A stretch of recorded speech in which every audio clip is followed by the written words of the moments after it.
I should probably put the mic closer to my face. Hello. Good morning. Hello. How are you? Happy Wednesday. Anyway, yes, indeed. Hello. Is she here? We have Aja. Hello, hello. And we have Sato. Hello, hello. Welcome in. Excuse me.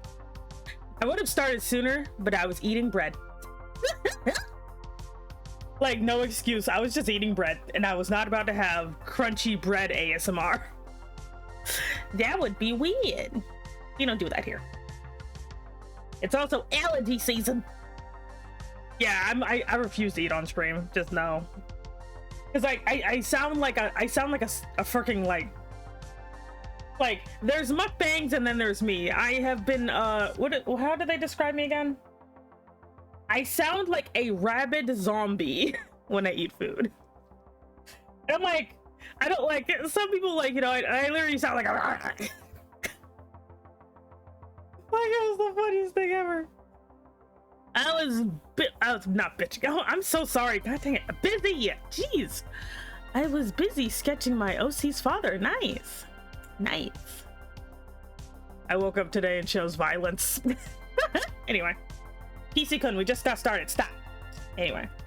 Oh, maybe I have too many things open again. Let me check. I closed that. There we go. He's okay. I hate my OC's father. Yeah, I have I've been really productive the last like week or so. As you can tell, I've switched gears again, so now I'm working on the what I've just been calling the new Brightston stuff. Now I'm imagining somebody just preparing her food all nicely only to pound it down like an animal. You're not wrong. You're not wrong. They made the mistake. Okay, so I live in the South, right? And so we have turkey legs, but usually you can only get turkey legs, smoked turkey legs from the farm, the fair. Well, they made you so you can get them in grocery stores. So I legitimately got me a turkey leg, just smothered it in butter, put it in the oven for like, you know, 15 minutes, and then I was like eating it. My roommate's just like, "What is that sound? It sounds like there's like a freaking lion or something." I'm just like, "Huh?" It was me. Like, I legitimately sound like a freaking like psychopath apparently. Hi, Amber. Hello, hello. Welcome in. Welcome in. I can show you the sketch design. Not called. I mean, not now, but you can put it in if you're in the Discord. You can just put it in the arts and crafts. Do not put it in general. I will delete it. Hello, hello, hello. But yeah, I've been pretty productive. I've been working on the vampire stuff because like the vampires of my city literally needed a bit of they needed some work. Like the vamps needed work because like before the only vampires were like Post, you know, the pink-haired yandere baby boy. There was like Post, and then like Post's dad, which I like. Post's dad is like the best kind of toxic, but I'm like, okay, no, we need more vampires.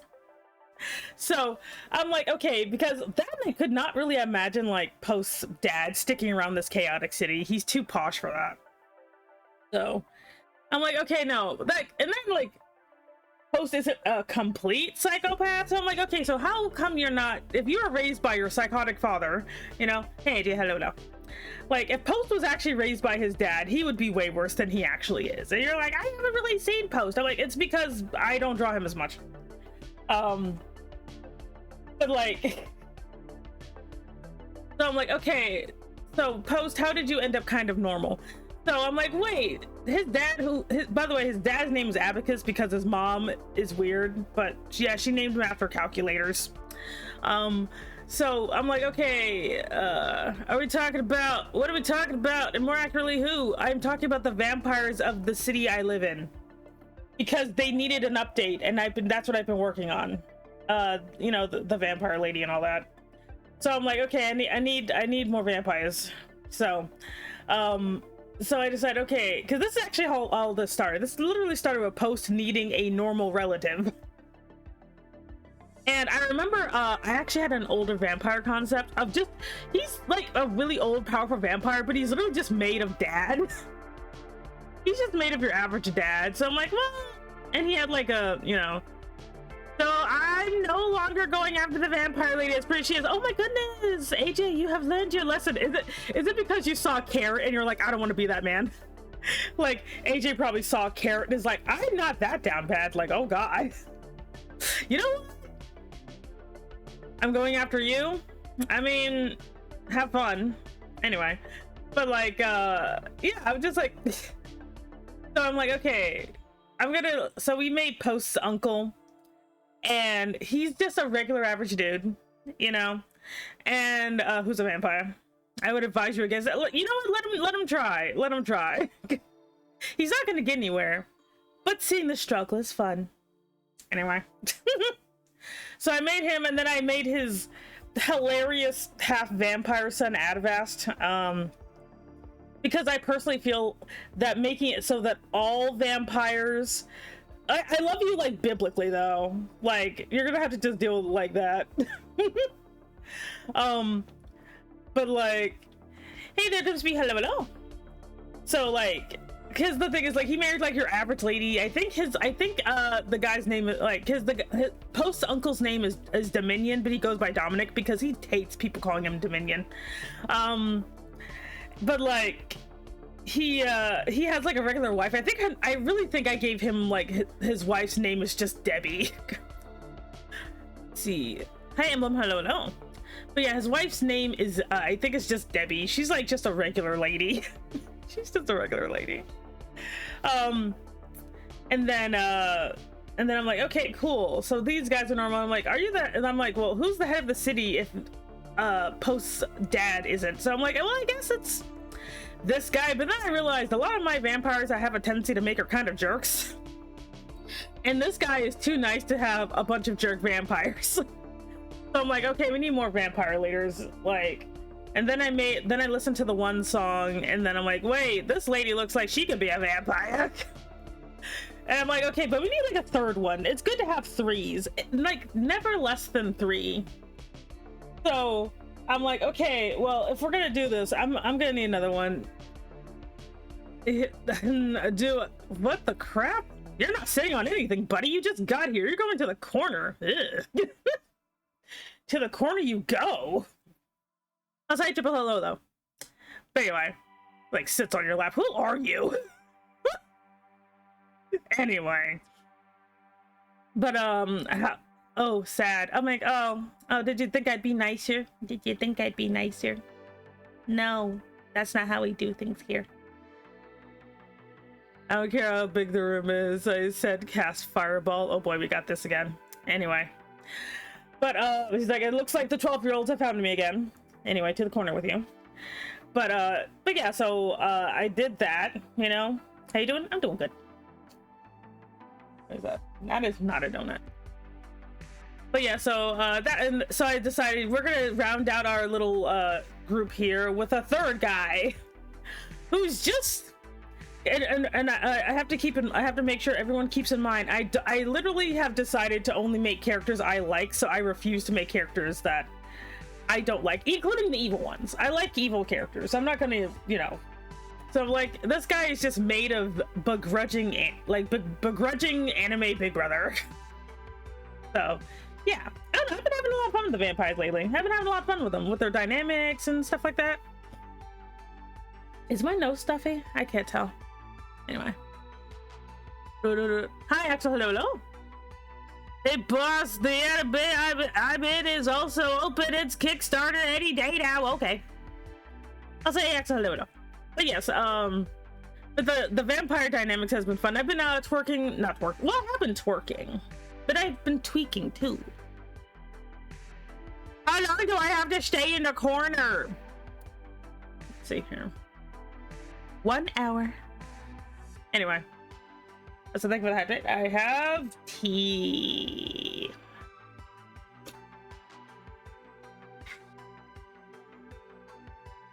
I am always tweaking and twerking. No, I don't twerk. I twerk all the time. It's fun.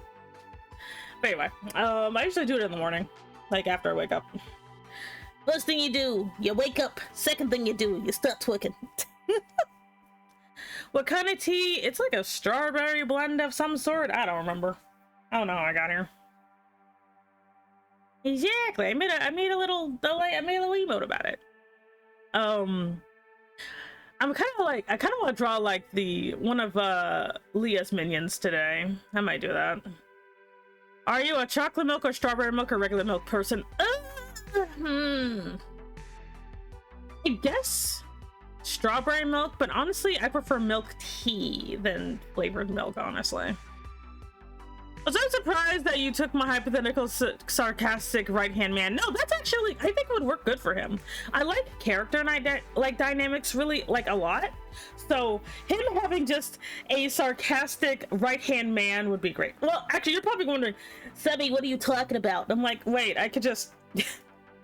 I'm not gonna start drawing yet, but oh god, have a nice day, AJ. Anyway, let me look at my Rolodex here. Flippity flip flip flip. AJ, you have been pretty good about only pouncing once and not sneakily adding extra pounces in there like some type of loser, and that's good. You've also realized your limits as a human being and have stopped going after the toxic vampire lady, but instead you have transferred to going after a toxic eldritch dragon woman. Not sure what's wrong with you, but you know what? You get an E for effort, so continue to be a very good boy. Pat pat. Anyway. Do I do art? Oh my god. Yeah, I guess. Because I'm not switching yet, but I don't want to just keep uploading images into OBS, so it'll be easier if I just go over there. The better question is, what is wrong? Isn't what's wrong with me? What? The better question is, what is wrong with me? I mean, is it? Anyway. I'm not starting it yet, but I am gonna just bip over here so that way I can show you guys what I'm talking about character-wise. We're gonna bip on over here into the void with all of us, and then here it is. Open.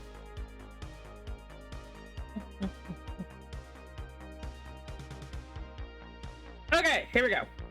Now you have like, wait, can you guys even see that? Shit, my wings are in the way again.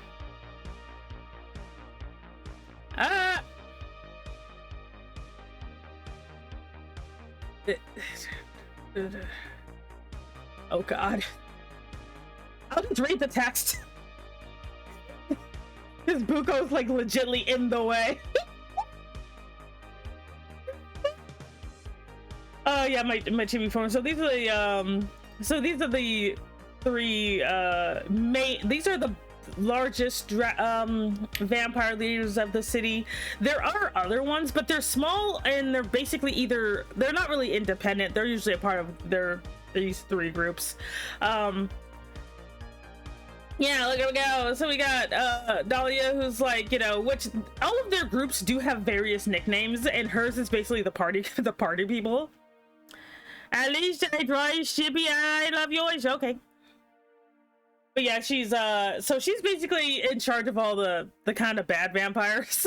You know, I say bad in quotation marks because they're only allowed to be so terrible when she's around, because she does not feel like dealing with nonsense.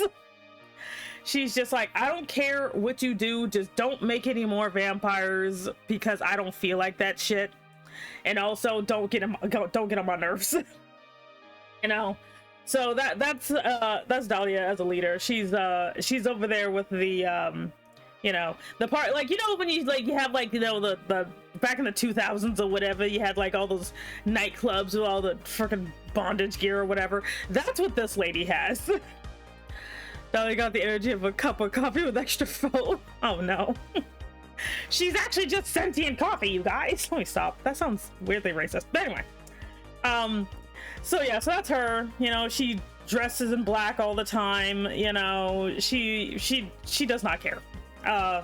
She's surrounded by glorious simps. It's fine. And then you have, who's like, I like this guy because he's just so like dad. So we have Dominic here. He is the leader of the medical board, which is basically a group of vampires who are into medical science.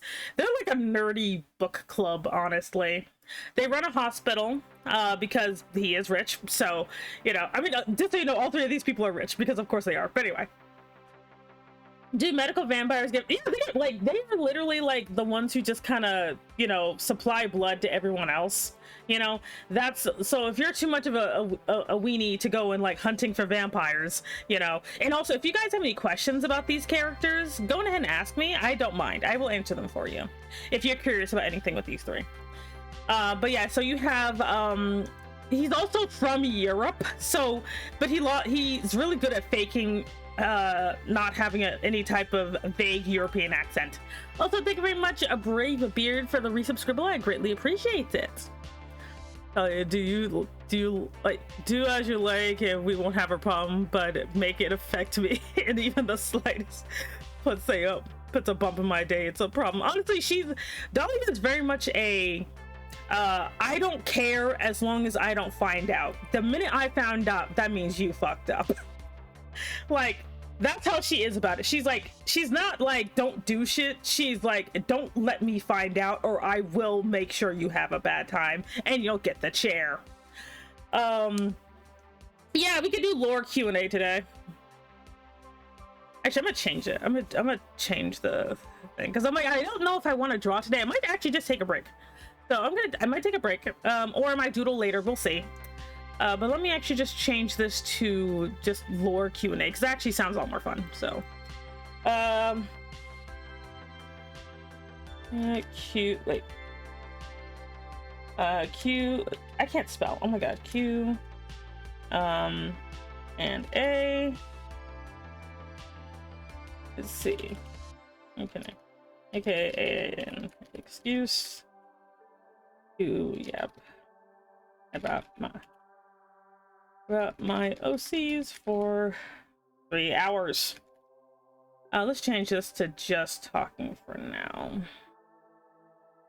or just chatting. Let's change it to just chatting because I'm like, it's good to take a break every once in a while. There we go.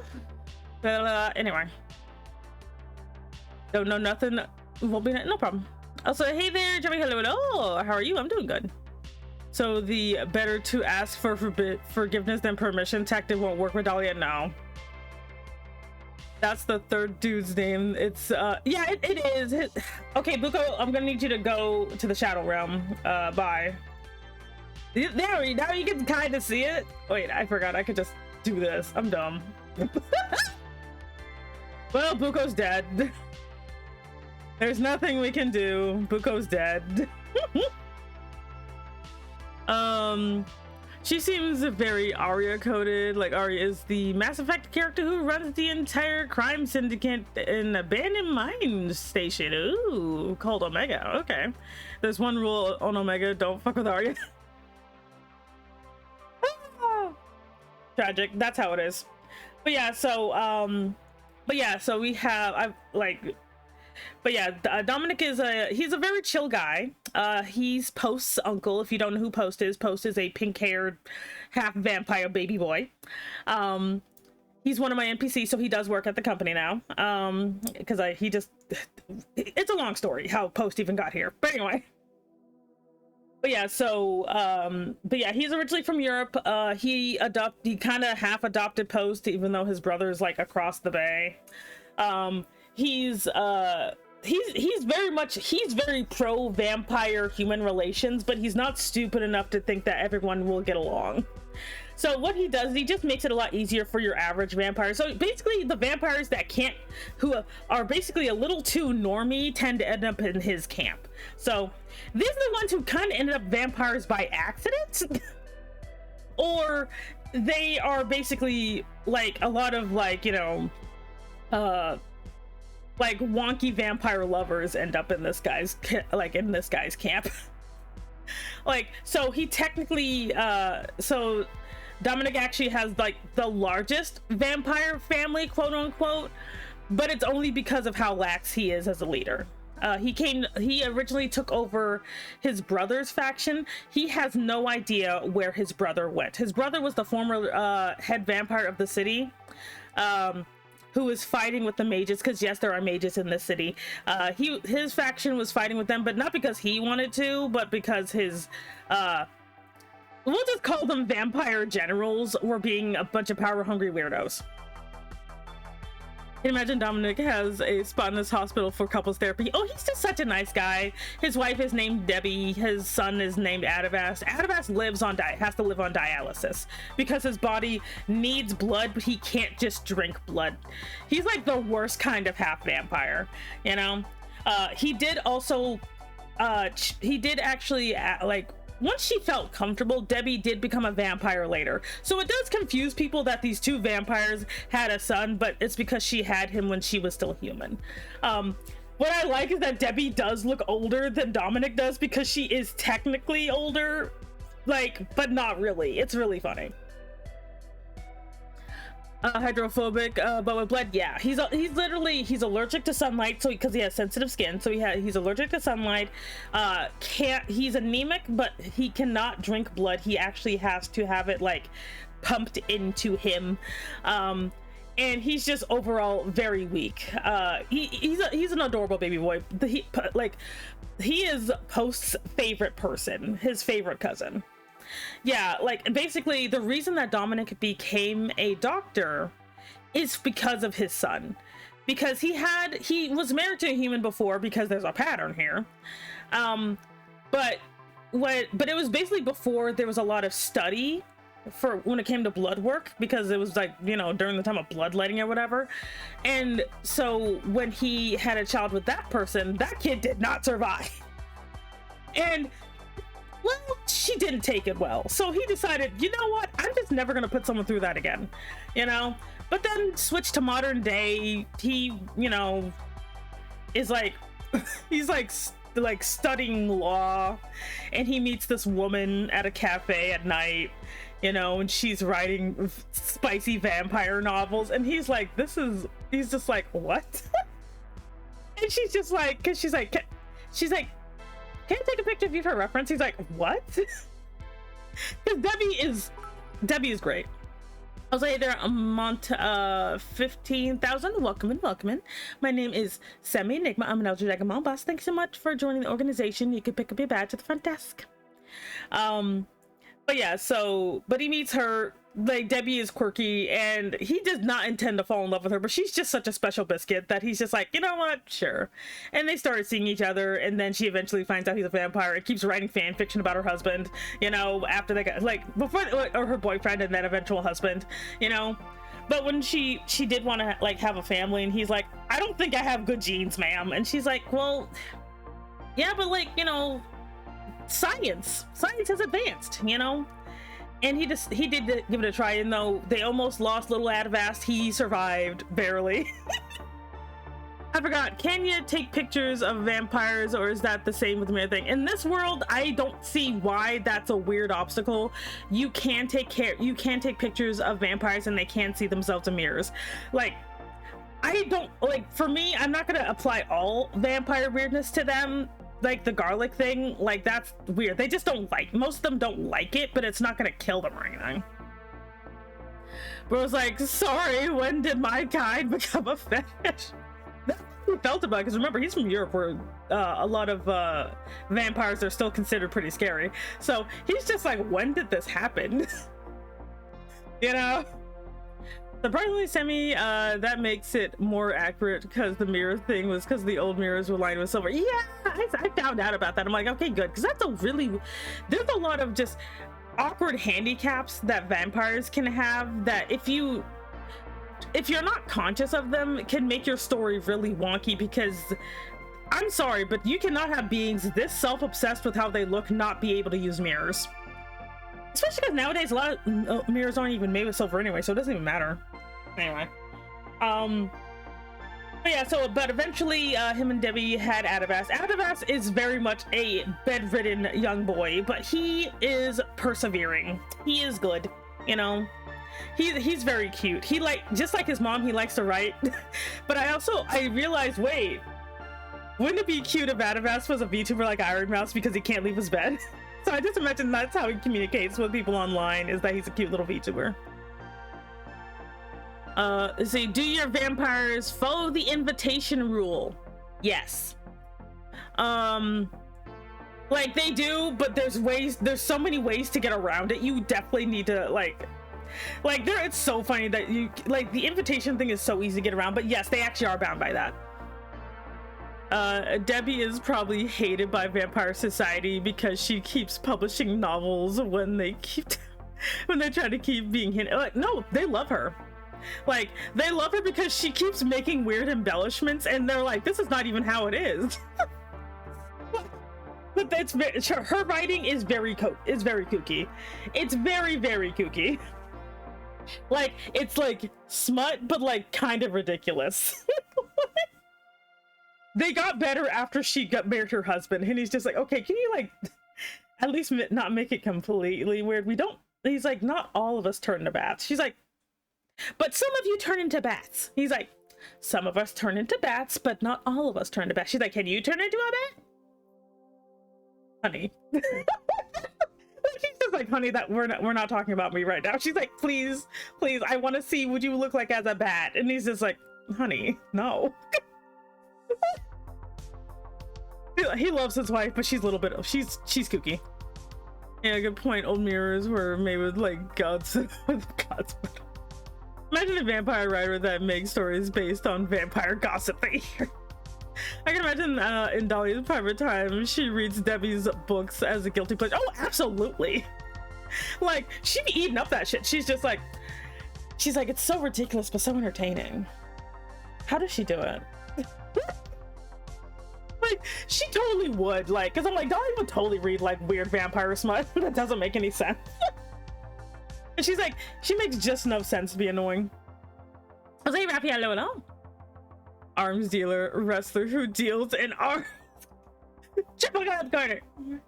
50 Shades of Red. There you go. She could just be the 50 Shades of. She could be the 50 Shades lady of this universe.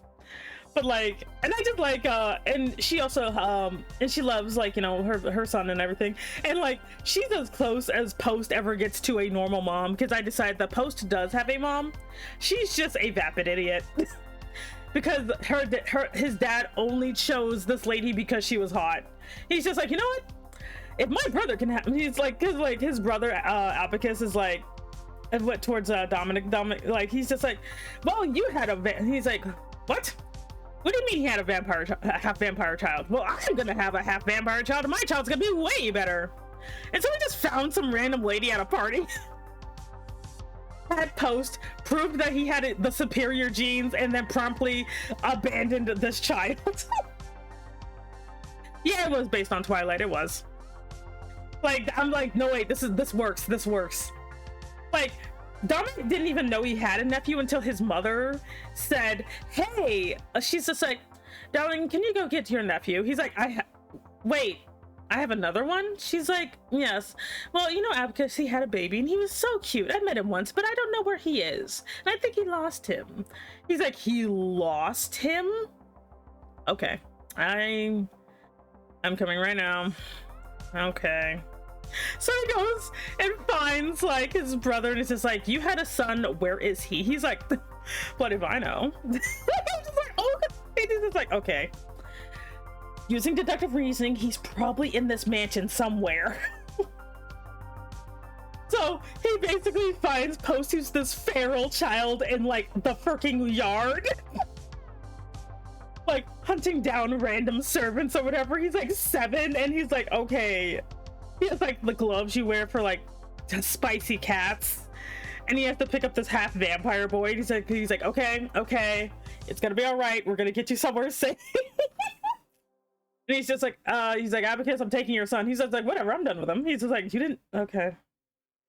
And so that's how Post started life, being abandoned in the woods after the age of 2, and then just being feral for a couple of years. As you can see, Post got better. It was very. Oh wait, I could just get a picture of Post in here. 1 second. Let me get a picture of Post. 1 second. You can know who I'm talking about. Let's get a picture of Post. his actual legal name is like Briar Thorn or something, but like he hates being called by his legal name. What even is the latest picture I have a post anyway?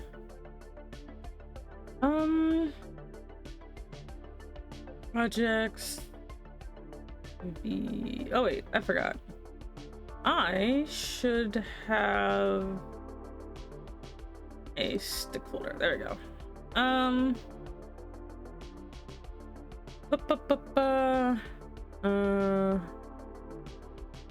Is there a good one in here?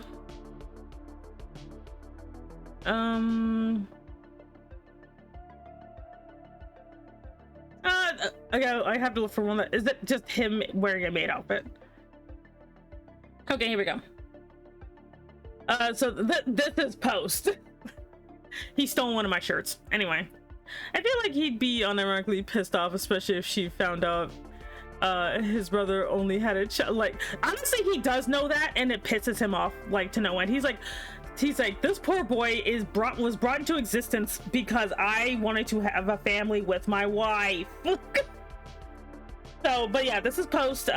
He's also a half vampire, and don't worry about it.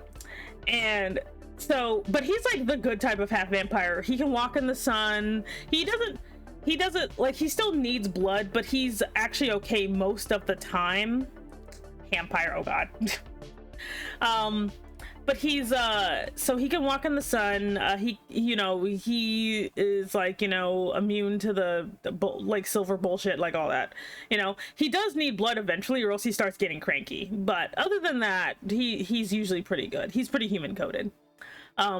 But like, he was raised alongside Adavast, who was like the sickly boy. So poor Post had like some complications when he was younger, because again, he was raised in weird vampire Europe, kinda, and his dad is a psychopath, so he literally just kind of glommed on to anybody who was nice to him. So he had to go through several stages of, please do not develop romantic feelings for your family members, because he just didn't know any better. Thankfully, Dominic is like, okay, you can't have a weird crush on me because I'm your uncle. You can't have a weird crush on your cousin because he's your cousin. And no, you can't try to steal my wife because she's my wife. Post went through a time where he just kept falling for everybody in his immediate orbit. He got better. Because again, he got raised in the woods, so imagine his very protective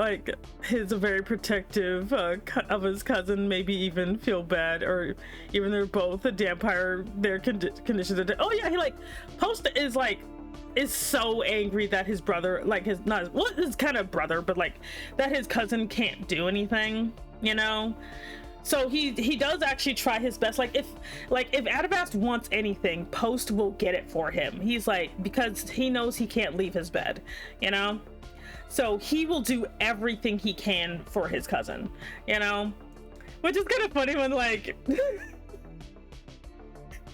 because Adavast was raised by his normal parents, so he's just kind of Post, please don't be weird. And he's like, okay. Hi, Ryan, hello. So yeah, this Adavast is actually is the closest that Post will ever get to having a best friend. The llama looks like a llama. Oh god. So yeah, but that's Dominic. Dominic, he's also very much if you're a new vampire and you don't know what to do, his faction is the easiest to find. Okay, I was about to say, who's the llama? Yeah, but Dominic's faction is the easiest. They're also the most welcoming to new vampires of unknown origin. So if you somehow find yourself being a vampire, they're definitely the best group to be found by.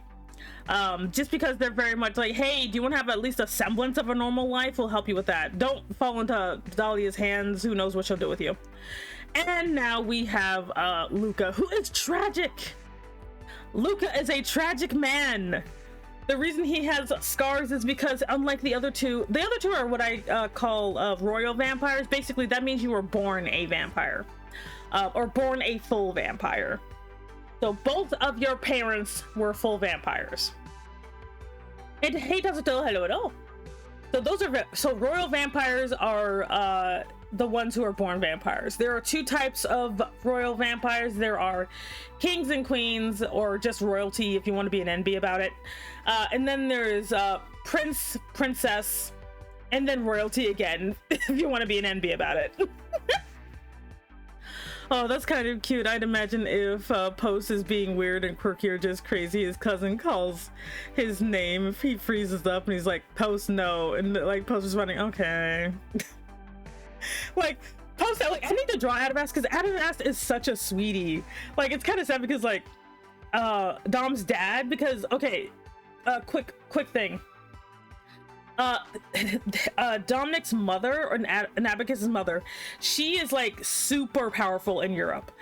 She's super powerful. She is a queen, and so she's a vampire queen, and she has like 5 husbands. But she has a blatant favorite, which is her one blonde husband. So any of her kids who are blonde automatically become the favoritism. So poor Dominic here, who is sadly a brunette, is just kind of having to be responsible. But like his dad is kind of racist. Because his dad is like, son, stop fraternizing with the food. And he's just like, but dad, I love her. Like, this dad literally like does not like that that Adavast exists, because he is just like, because basically this man is projecting. He's like, you're the reason my wife doesn't like me. And like Dominic's like, do not blame my disabled son for your problems. like he's just like, do not. And he's just like, well, this is what happens when you fraternize with the food, son. He's just like, stop calling her that. Like, unless Dominic has to, he hates going to see his parents. Like, he does not like it. He doesn't like going to parents. He doesn't like having a court, but he has to because he's one of the highest ranking ones around here. Also, the brother he replaced was blonde, so, you know. It's funny because in human eyes, it could be a dad seeing his son fall in love. Fall in love with a hamburger.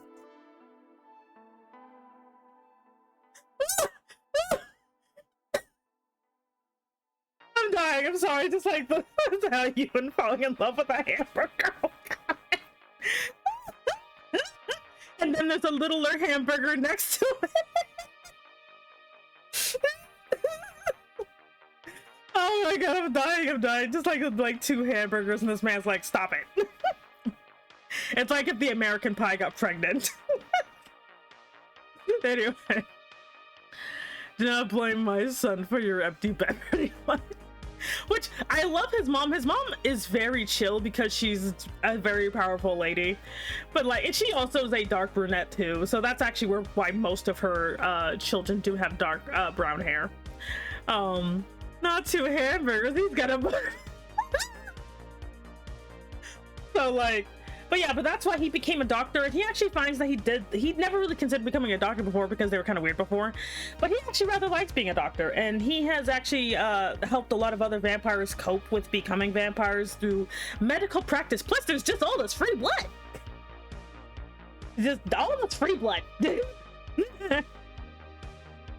But yeah, so Luca used to be a monster hunter, which means him and his he's from a family of monster hunters, but it got dwindled down to just him and his dad, which it ended very badly. I was going to say a steak and his wife is a high-class meal. I can't. Like, but yeah, it was just down to him and his dad, and they would like hunt like all kind. Basically, the way the monster hunting works in this world is that they don't go after you if you just for being a monster, but if you are a monster who's specifically deciding to be a dick to humans. Like, so if you're deciding not to hunt for food, but you're just hunting for sport, that's more or less what catches his and his dad's attention. And vampires are like the #1 group to do this shit. Werewolves are second. He does not get along with werewolves at all. He doesn't like vampires, but he is like, werewolves annoy the fuck out of him. He's just like, because they're always like, oh, my animalistic urges. He's like, bitch, you were at a Starbucks. you're at a Starbucks. But you know, but he's actually very knowledgeable on how to deal with a variety of monsters and monster type people. But that obviously tends to get you in hot water, so his family did not last very. His family lasted a while, but like when it got to the modern day, his family actually did start to struggle because like modern technology, weirdly enough, made it easier for monsters to hide than before. Before, you know, before they had all this technology, it was pretty easy to spot and deal with anybody being a deviant monster, but nowadays it's actually a lot harder. And so, but it also became very hard to for him and his family to protect themselves, you know. So with him, him and his dad are like the only ones left, and they're like, you know, they're also trying to pay rent or whatever, and like, because no one pays them for monster extermination. Because there are mages, but like them and the mages kind of had a bit of a falling out because mages are kind of dicks sometimes, you know. They're kind of like for the sake of science, and along the way Luca does refuse to acknowledge, like, to admit how he became a vampire, but he did, and so it made things really difficult for him. You know, he became like all he says is that it involves a woman, and he refuses to say anything else. But yeah, so he became a vampire, and like he did not adjust very well. He's just like, I become the thing I hunt. You know, but he still has a lot of his connections from when he was a monster hunter though. And so like he basically just, hi Sammy, how are you? I'm doing good. I'm talking about the vampires. So his group is very hodgepodge compared to the other two. Also, he was there during the actual vampire mage war. He was helping like the mages, but then he did, well, you know, yeah, the vampires.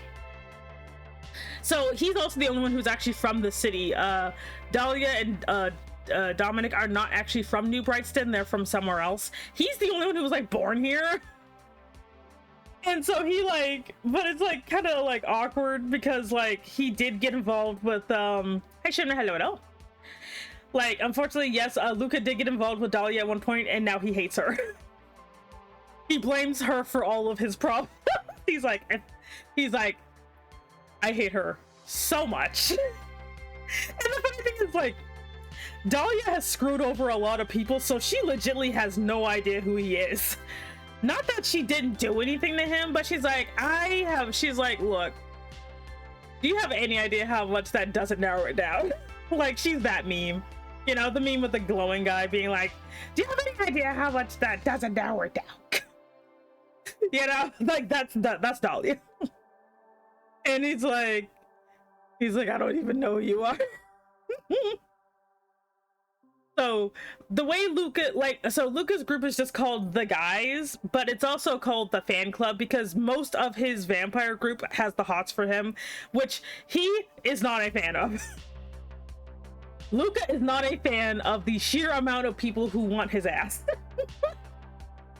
because a strangely large percentage of that group is dudes. The amount of dudes that want to be with him bothers him immensely. He's just like, what about me keeps attracting men? And they're like, bruh. Like, he does not understand. He does not get it. Like, he does it. It's great. You pig-nosed bastard. You ruined my life. I hate you. You lucky I don't knock that wig off your head.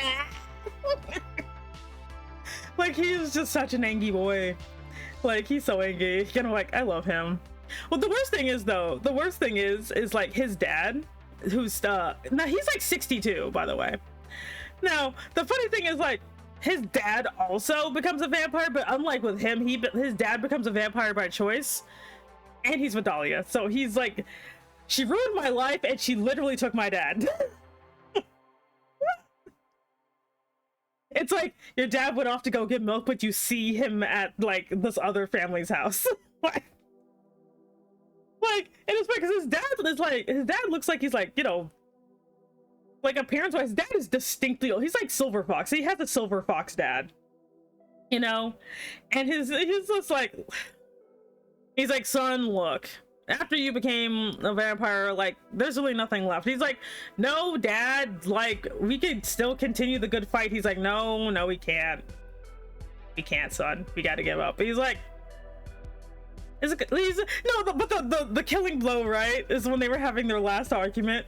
He's like, why her though? Why? And he's like, she kind of reminds me of your mom. And she's like, he's just like, it just kind of like, he's just like, ew. Like, he's just like, first of all, do you know how complicated this makes my feelings, Dad? He's like, what? This shit sounds like the most demented crash out of all time. Like, he's like, no, she is not. He's just like, because he's just like, son, you need to understand, she's hot. It reminds me of your mom during the wild years.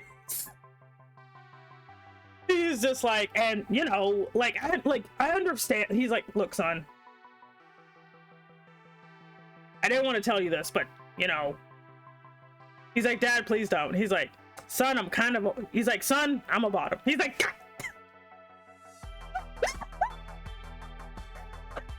Just imagine the silver fox older man just being like, son, I'm a bottom, and he's just like.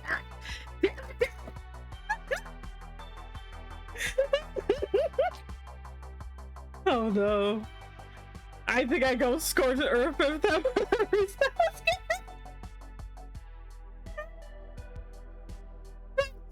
It's just kind of like, I hate this woman so much. Does not care. She does it. Like Luca's dad is a beta boy and he hates it.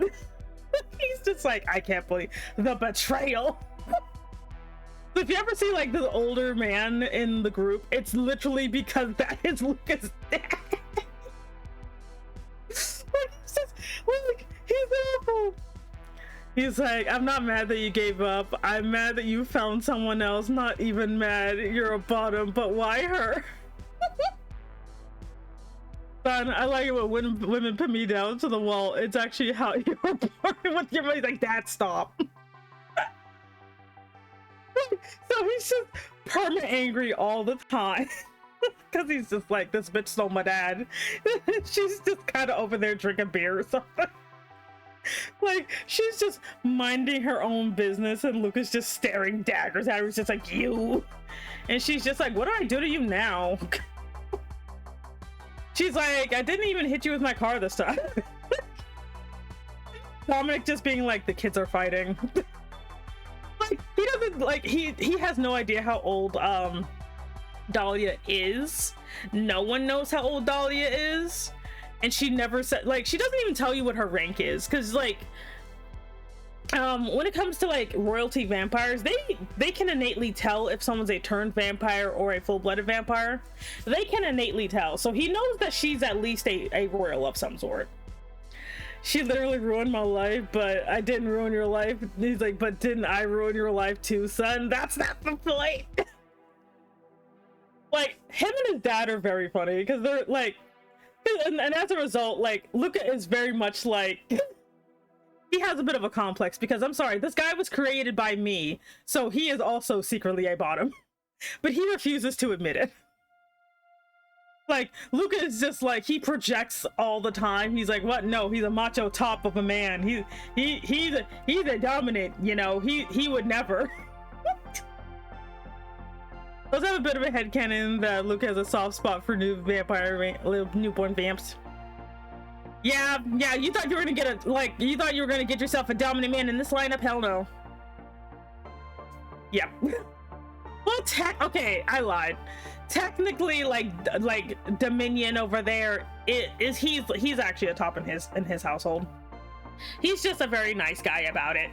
But no, we're not gonna have Mr. like, you know, broad-shouldered abs over here be not a bottom. So there you go. We have two tops in this lineup, but it's not the last guy. Cause like, I'm like, no, he is such a bottom, and it's very funny. Cause he's like, you know, he refuses to acknowledge it. He's just like, nope. But like, and he keeps getting like, he's not letting near Dahlia because like Dahlia will make fun of him for going after exclusively 20 somethings. She's like, you still diddling the kids? He's like, stop saying that. because of the nature of both of their businesses, they do cross over sometimes and they have to meet sometimes, but he hates talking to her. She's like, you still going after the kids? He's like, shut up, they're legal. She's like, He's like, you are not allowed to tell me that. She's like presents older man. He's like, stop showing me my dad.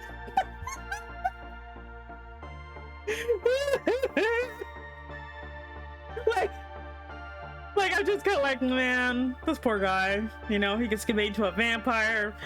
His dad got taken. He has a history with a woman who doesn't even remember him. You know, give this man some peace, please. No, he is made to be bullied. Luca was made for me to bully him. He will never know peace.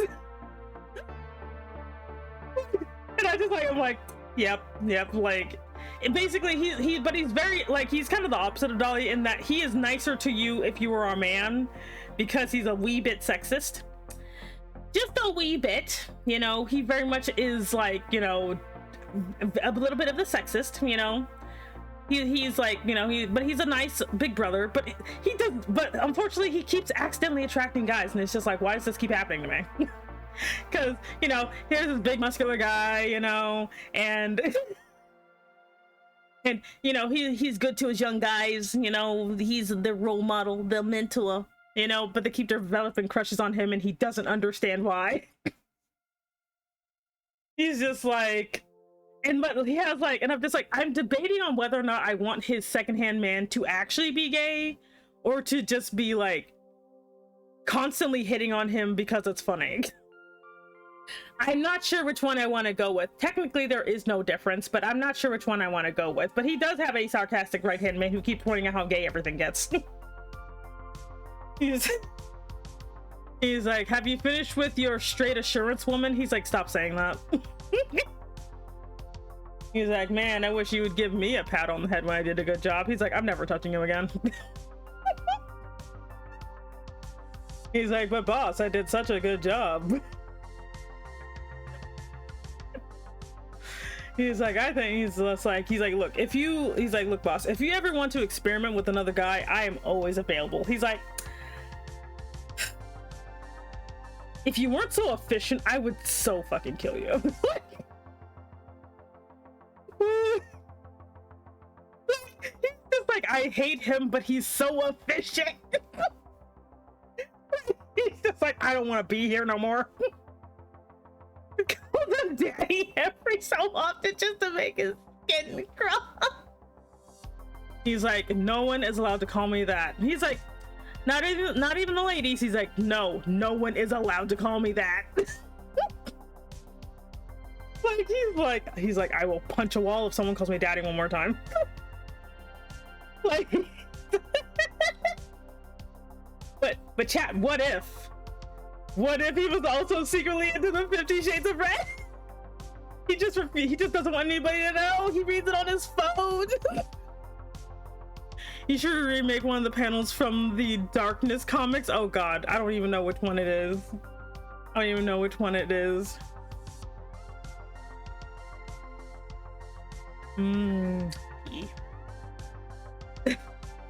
I'm now just thinking about like just the hey there, Sunny Yoshinori, welcome in.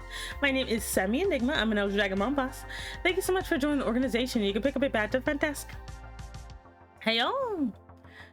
I don't know what's more beneficial, you being an efficient business partner or you being an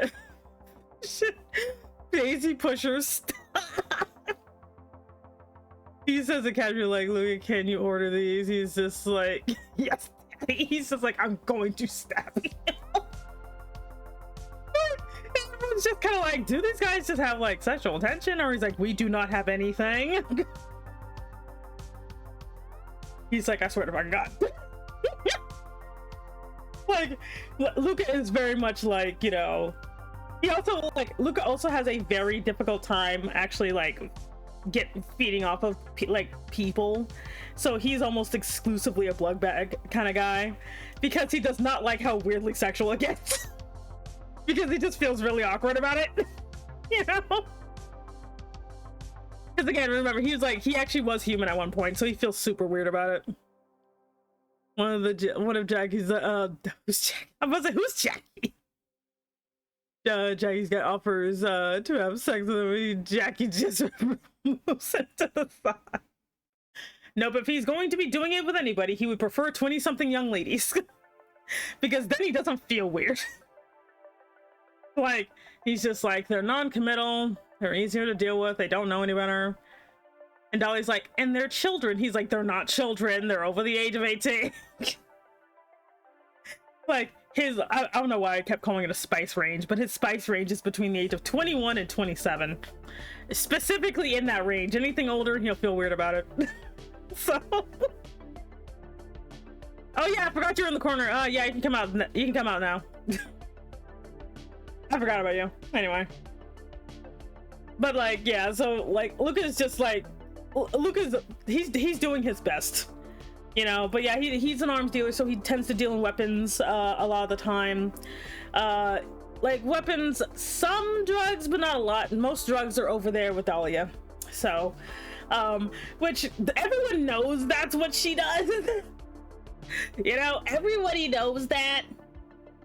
But fun fact, if you want to know what happened with Dominic's brother, take a guess as to where the guy might have ended up. Like, yeah, he sells bazookas. The things he will refuse to deal with are tanks, even though his guys are like, boss, what if we got a tank? He's like, we don't need a tank. He's like, but think of the possibility. He's like, we're not getting a tank. It's like, but the intimidation potential, we're not getting a tank. And they're all like, yes, Dad. He's like, don't call me that. Why? When you're in their 60s, they're pregnant with their 20s, they're 40. Look, that's how he is. He's a, you know, he's a self-hating bottom. So that's what self-hating bottoms do. They go after 20-somethings. I don't make the rules, man. Until he acknowledges that he is a bottom, you know, and resolves his weird daddy issues, he will forever go after creepy, be a creep towards 20-something girls. Like, I just imagine he's like, you know, you turn 20, like the minute you turn 28, he blocks your number. Like, I'm just like, oh my god. I'm like, no, like, because that's how you treat flaws. You don't treat like this is a good thing. This is a bad thing. You know? Like, and he has the shoulders for the CEO boyfriend, you know? He has the shoulder width for that. Yeah, it's so terrible, I can't. But yeah, like, I mean, despite everything, there is some camaraderie. There is some camaraderie in his group. It's just he's kind of sexist, so you know, he doesn't like. Oh wait, where we at? Where we at the doublet? Because you know because women have trauma. Well, one woman has traumatized him. Like, I'm just like, I can't say women, it's just one woman. Just one woman has traumatized him. Now, in case you're wondering, Dahlia did not make him a vampire, because the reason I didn't make that a thing is because vampires, I like the control element that vampires have. Right above me? Okay. Cute. Bah. Anyway.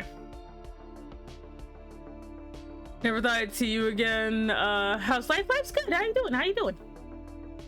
But like, so vampire powers, right? So some things I kept, some things I don't. Like, only royal vampires can turn into only royal vampires can turn into a bat-like creature.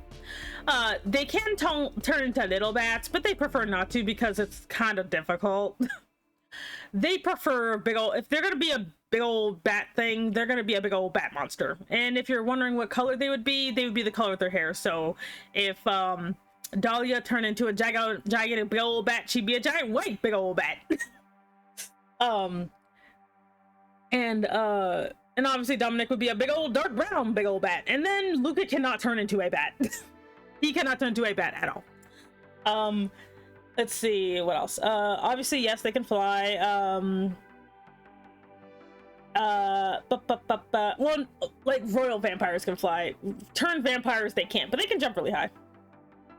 Hey, what if they dyed their hair? They can.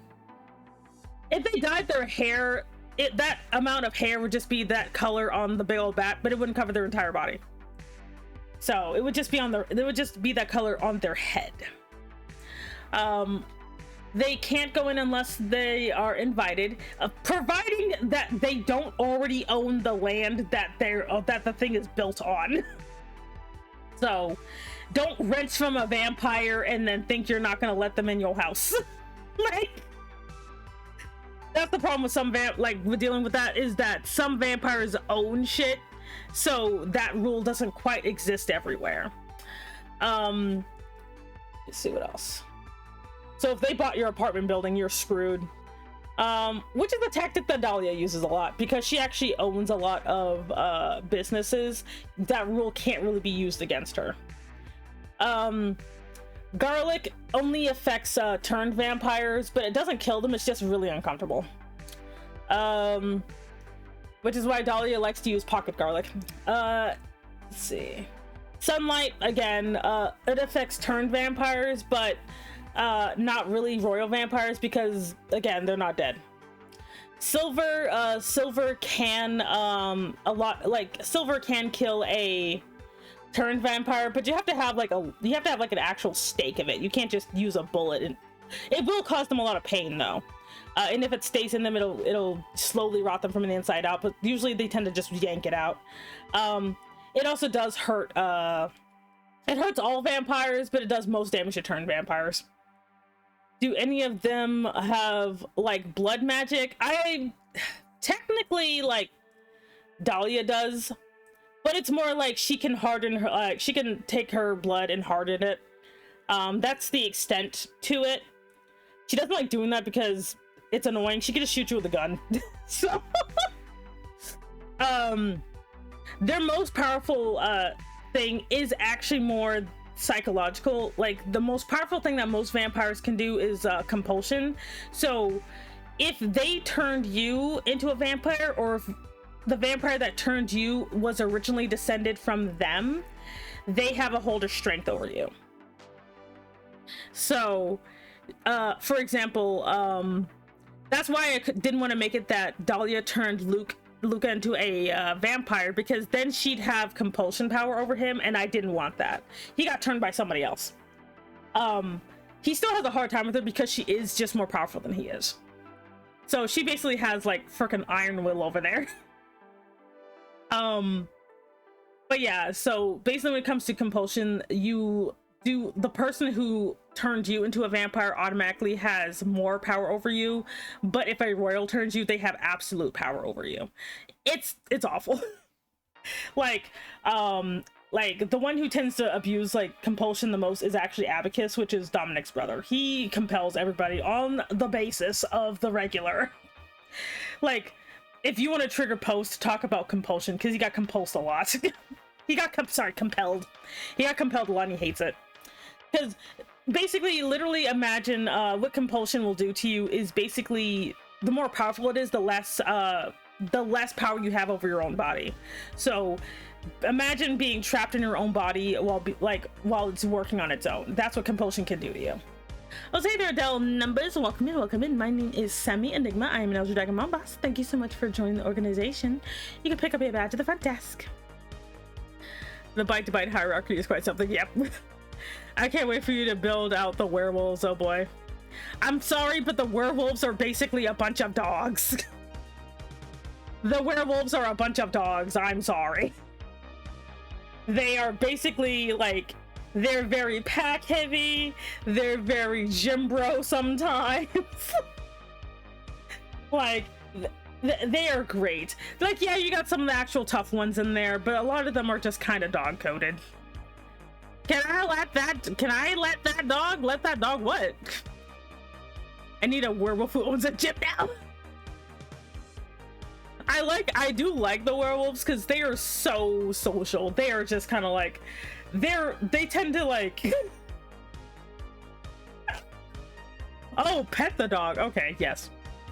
Like, not to say that some of them aren't dangerous, but I'm sorry, I have decided they will have random dog dynamics because I'm making them and you can't stop me. Like, they tend to have, they are very like the werewolves are very family oriented. I haven't drawn any werewolves because I cannot draw furries whatsoever. I wish I could, because they're also the most likely to be like, you know, they're great. You know, they tend to stick together. They don't like being by themselves, you know. They're very adorable. And they're also, they don't have any like particular like gender dynamics or anything. So you could, like, a female could be a leader, a male could be a leader. It doesn't really matter. I had like two like two main werewolf factions at one point, but I forgot about them. They're like a nice gym bro that will ask if you need a spotter or if they can show them their lifting technique. Yeah, they're like, they're very athletic, because I'm sorry, like, I don't know why they keep trying to make werewolves just weird discount vampires with more leather. Like, no, give them a different personality. Like they like to live in the countryside, you know. They're not really that fond of the inner city, but they'll show up here. But they prefer like like they like to live around parks. They go running around the park. Parallel Park is a fun place for them. They like running around in there.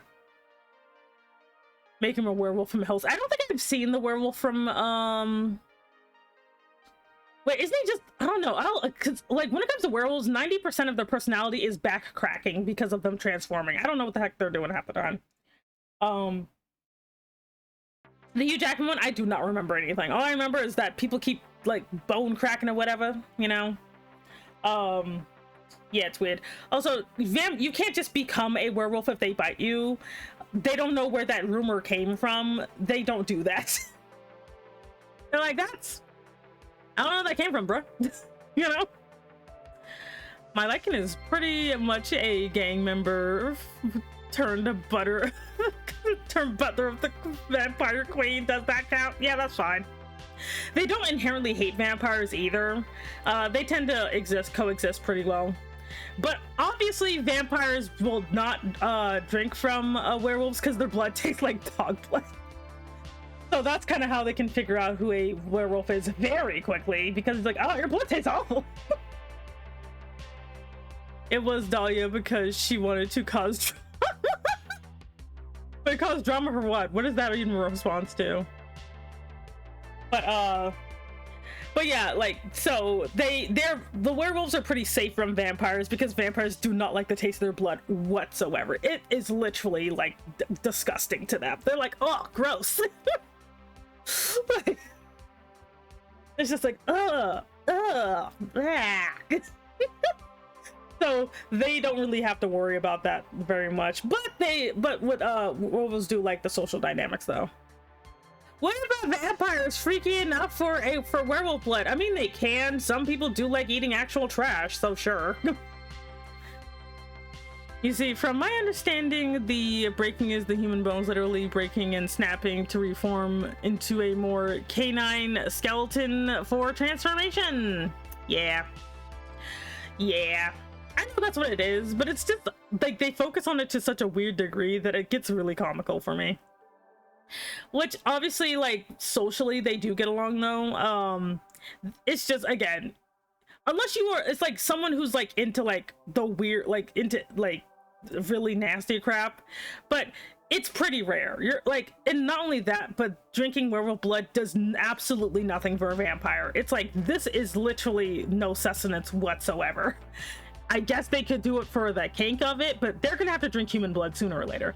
There's no drinking like animal blood to try and get around it bullshit in this world. Let's see, bone breaking is like an overused trope. Like, I don't know, it's weird.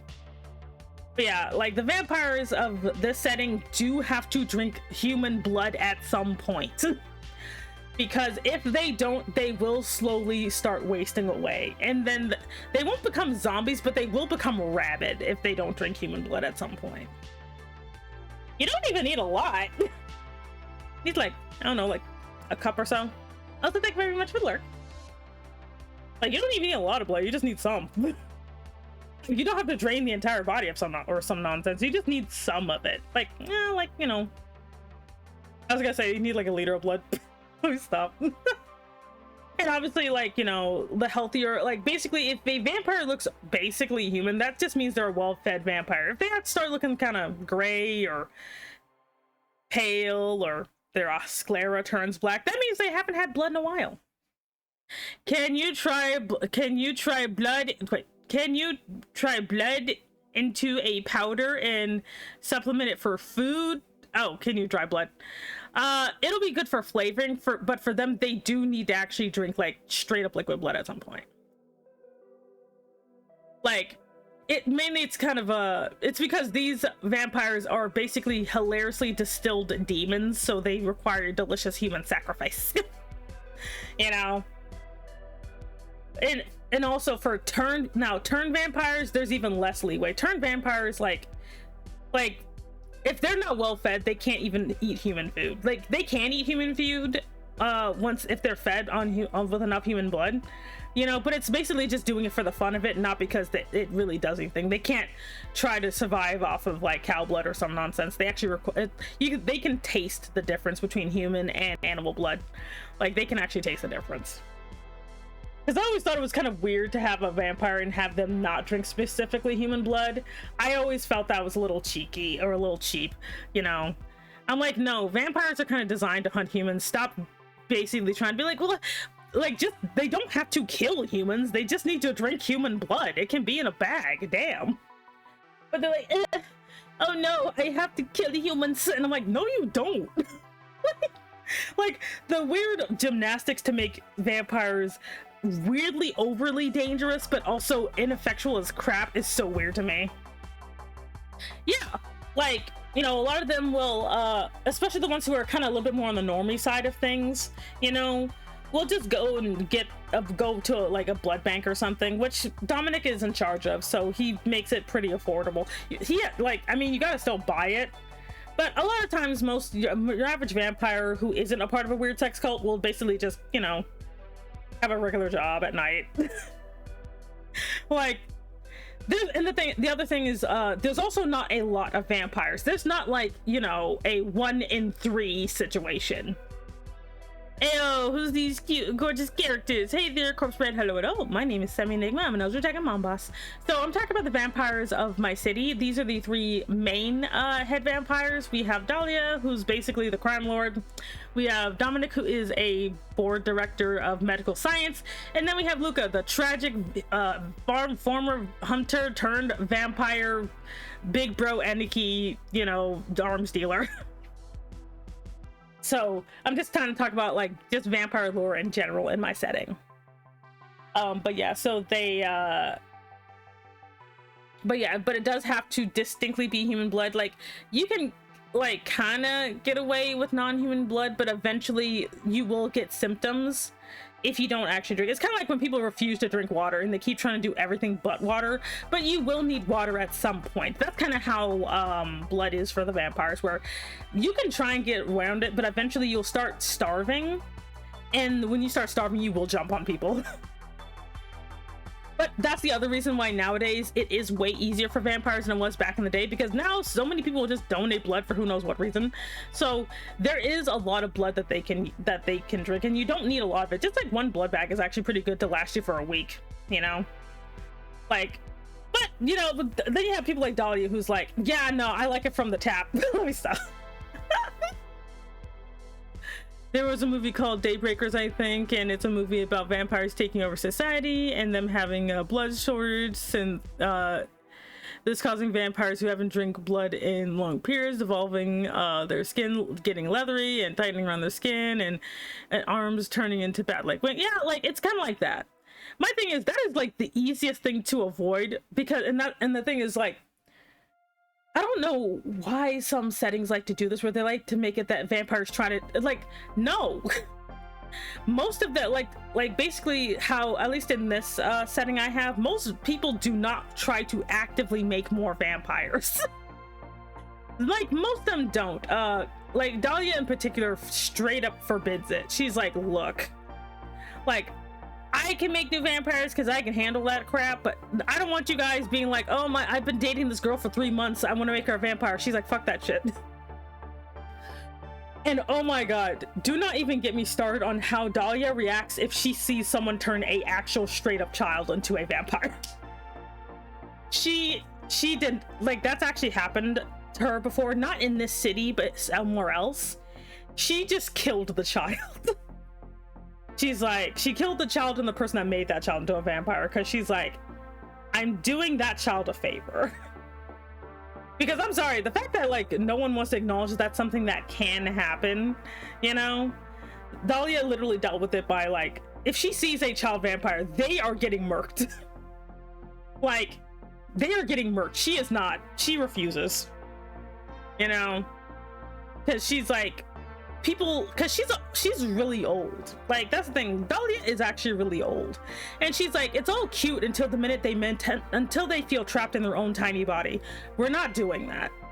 Just so you can have a cute little doll forever. We're not doing that. Whoever did it will like get snuffed, and whoever, like, you know, in the like the child, like, there's no lolly vampires over here.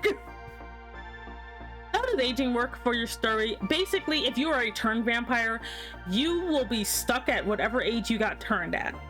For royal vampires, they just kind of stop aging at a certain point, and they can they can also just kind of subtly change a bit of their appearance as they wish. I mean, that's a reasonable statement.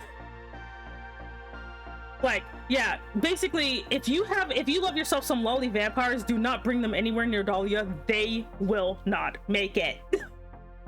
Technically, none of these guys can deal with a lolly vampire or Shota vampires, but Dahlia's the only one who will straight up murk that kid. She's like, I don't care if you're 700, you're going.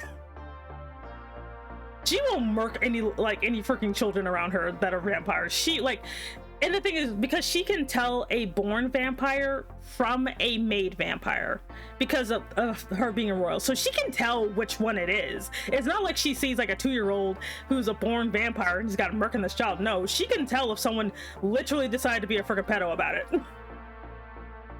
I bet she didn't do it out of kindness or a petty. She just did it because dealing with the powder keg like a child vamp is too risky and troublesome.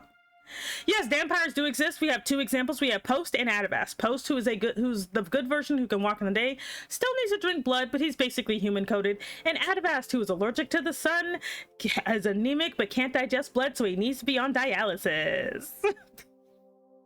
So you can have a sliding scale of vampires. Also, turned vampires cannot have children, so Luca can never have a baby. I'm sorry. Luca cannot have children because he was a turned vampire. He cannot have the baby because he is technically undead. So Dahlia's just like fucking impulsive out of the honestly, yeah, because usually, like, she does technically do it out of kindness because she's been through some bullshit. She did not get turned as a child because obviously she was a born vampire, but she's seen enough BS to know that no one ever turns a child vampire out of true kindness. They always do it for creepy pedo reasons. It's about having standards. Like, the youngest you can be while being turned into a vampire that she'll tolerate is maybe 16 because she's old. But if it is younger than that, she's like, nah fam, you are going. If you have not hit puberty, you are screwed. You know, because she's also from, like, you know, like, and also the other thing is, remember, she's also black. Like, Dahlia is also black, so she's seen some bullshit. So she's like, if you are turning someone who's 11 years old and you as an eternal being can't wait a couple of fucking years, something's wrong with you.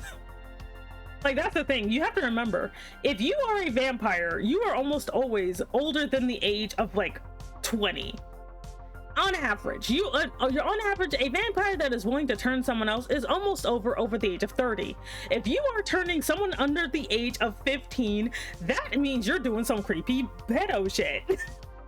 This is like, that's her literal, like, that's her thing. She's like, no one turns a child to help that child, you know? Even if you try to be like, well, they were gonna die if I didn't do it, she's like, well, they're gonna go anyway.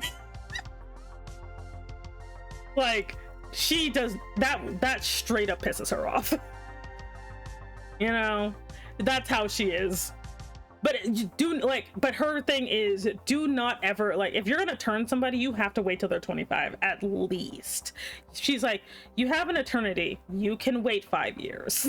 Like,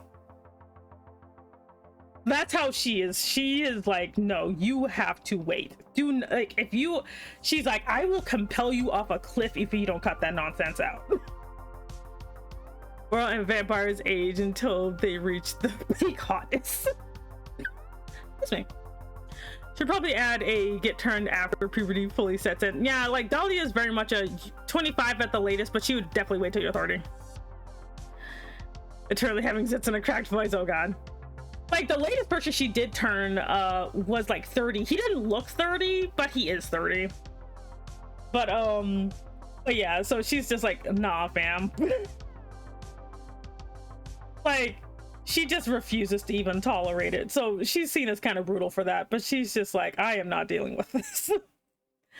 And again, she will definitely, and then she also takes out the person who did it, because she's like, if you did it once, you might have probably done it before and got tired, or you're gonna do it again. I'm not dealing with that. Just no. Like, damn it, nuance. Because she refuses. How does Dahlia deal with humans who are infatuated by vampires, like people in the Twilight set? She doesn't care because she has an effect on people. The amount of people who are just attracted to her, like from seeing her and then finding out she's a vampire and it being worse, she doesn't care. Like, Dahlia is not like vampire race, like she's not human racist or anything. Like, she's very much like, do what you want, just don't be annoying.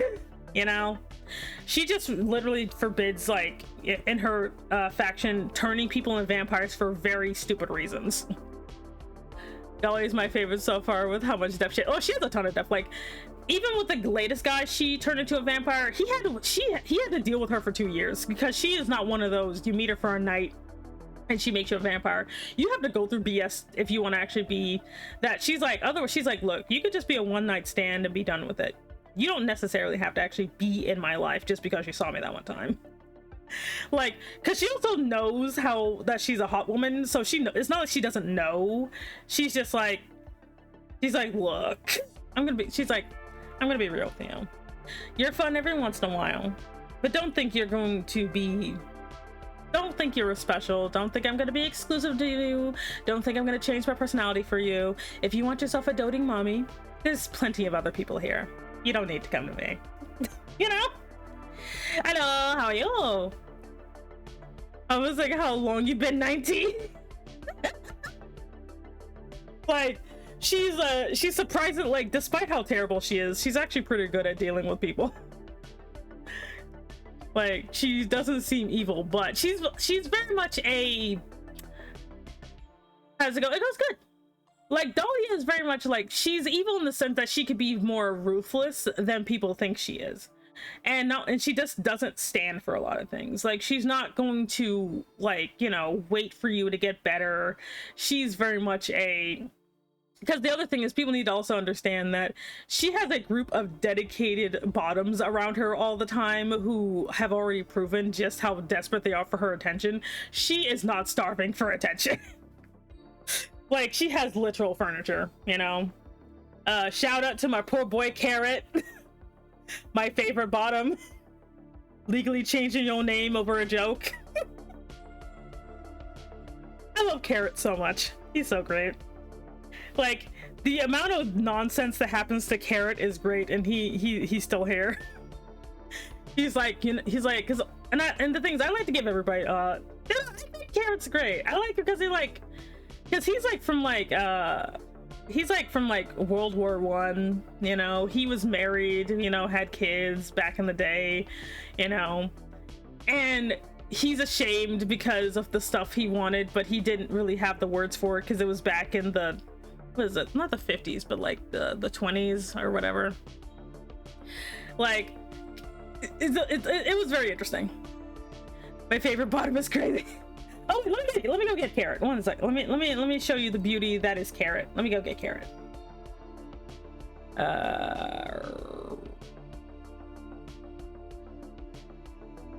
Is it there? No, not there.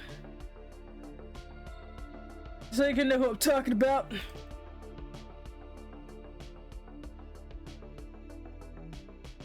Okay, so here's our favorite bottom, Carrot, wearing the t-shirt, beta boy, regardless of gender. Carrot is great. The reason he's called Carrot is because his hair is orange. Anyway. Also, like, I actually thought about it, like, poor Carrot is technically Irish.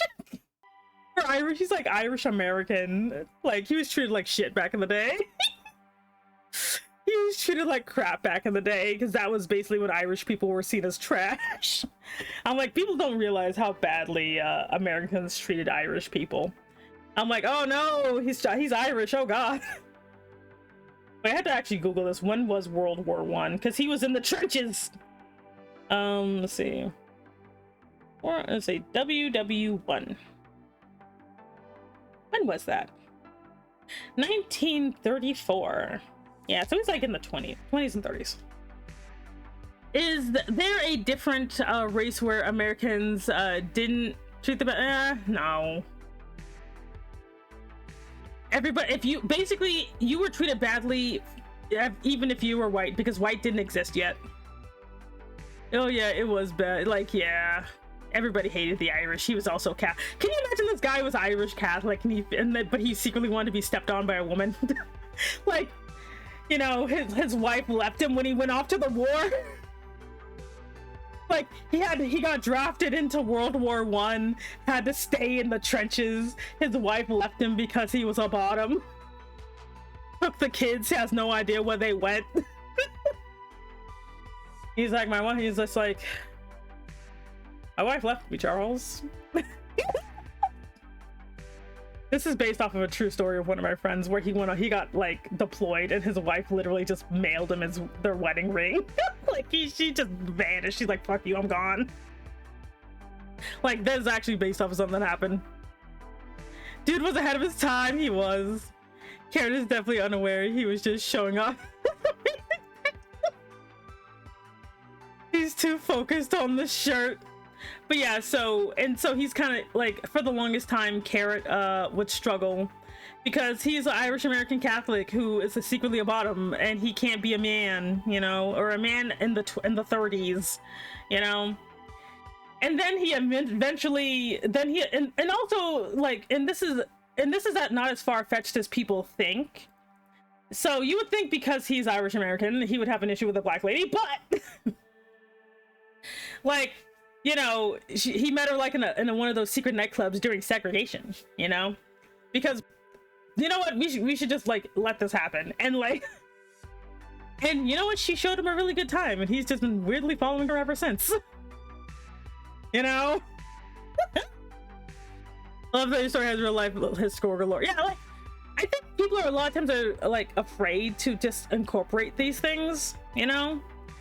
But I think, like, no, it kind of adds to the character, you know, because imagine you have a guy like that during like the 30s where, you know, he already has a complex because he's blatantly Irish looking, you know, and then on top of that, like, he tried to be the all-American, you know, got married, had kids, because that's what you just did back then in the 30s. That's just what you did, working hard. And then before you know, I got drafted against my will into a war I didn't support, and while I'm getting blown up in the trenches, my wife left me. You know, like, yeah. And I think, like, it's okay to have that, you know, because the thing is, if you really think about it, like, guys like this back in that time, this would have been something you could have gotten, like, you know, depending, you could have gotten, like, put in jail or something. Like, not specifically, but, like, a lot of times people don't really think about the 30s because everyone likes to get stuck in the 50s, but the 30s and the 50s were very, very conservative times, and you have like these very, well, unconservative people, you know, they would have been punished by this, and him just dealing with the fact that he couldn't be the equivalent of a man at that time, and no one accepting that. And then he meets this random black lady that kicked him in the balls one time, and he's just like, you know what? No, she didn't kick him in the balls, but like, you know, he secretly gets into like, you know, a shady place during Prohibition, you know. Okay, no, it wasn't during Prohibition, but like you know, he sneaks into a jazz bar, you know, and he's just having a fun time, and then he meets this woman and he's just like, how did I get here? But I think it's kind of interesting to add to characters like that, you know, because because again, like Dominic wouldn't really think about anything like that because he's from frickin' Europe, so he'd only know European nonsense, you know. When the war happened, his family didn't really have to care about it, you know. But like I think it's kind of interesting having like characters like that, you know, when you have older characters like be in stuff and they're just dealing with it, you know. Well, the 30s were the Great Depression and everything. Yeah, he like, and this is before he was not a vampire at the time. He became a vampire later. But yeah, he's just everything. I just imagine he's just like, I was in the trenches of World War II. No, World War I, the worst one. He's like, oh, when World War II came around, he's like, I had faked my death by then. I am never doing that again. Like, he was already a vampire by like World War II. He's like, I am not about to get drafted again. No, thank you. No, ma'am. Oh, damn, Twitch said it was only sorry for this. No, it's fine, it's fine. But like, I think it's like kind of interesting because a lot of times they also don't even like, because for me, I'm like, well, because at first I was gonna make this like, an alternative Earth where certain things just didn't happen, but I'm like, no, I want to have the challenge of making it work, you know. I want to have the challenge of being like, no, this is I mean, obviously this is a fictional city, you know. I'm not making this secretly New York or some shit because I don't want to study New York history. This is obviously a fictional city, but it's still a really big city, but it's a fictional city because I don't want to deal with like an actual real city because then I'll have to spend 20 years looking up history of like Madison County or some shit. I'm like, okay, no, I'm not doing that. You know, I'm just gonna be like, this is a city in the Northeast somewhere, vaguely, you know, this is a big city, no one gives a crap, and magical bullshit happens there. But damn, you know, it's somewhere on the East Coast because it has its own bay, you know. And there you go. But I still do like the I like how with urban history you can put some pretty cool stuff in there. Just don't make it so widespread where it starts making you ask questions. You know, because everything's fine till you bring up slavery and I'm like, uh-oh, there's a slavery counter. But yeah, vaguely inspired by IRL, like being like, okay, so like, because I'm like, no, vampires can work pretty well in real life. It's just like, don't give them the weird out of the way like stuff, and also make it like, I don't know, the vampire bases tend to get weird, you know. For me, I'm like, no, vampires are just demons. Vampires are just distilled demons. Like, they originated from a demon. Bam, that's why they're like that. Works well if you don't force angst into their life. Exactly, you know. Like the fact that Leah doesn't have what a lot of people just call the struggle, where she's, you know, I did toy with the fact that she might actually just be Egyptian. Like, not Egyptian. What's the Ethiopian? I toyed with the idea of her being Ethiopian, but I'm not sure. I'm pretty sure she is somewhere from Africa. But I'm not doing that. She came with a slave trade nonsense. I'm not doing that. No. Like, not every black person has to be a slave, damn it. Like, that annoys the fuck out of me. They're like, yes, but to make it historically accurate, I'm like, stop it.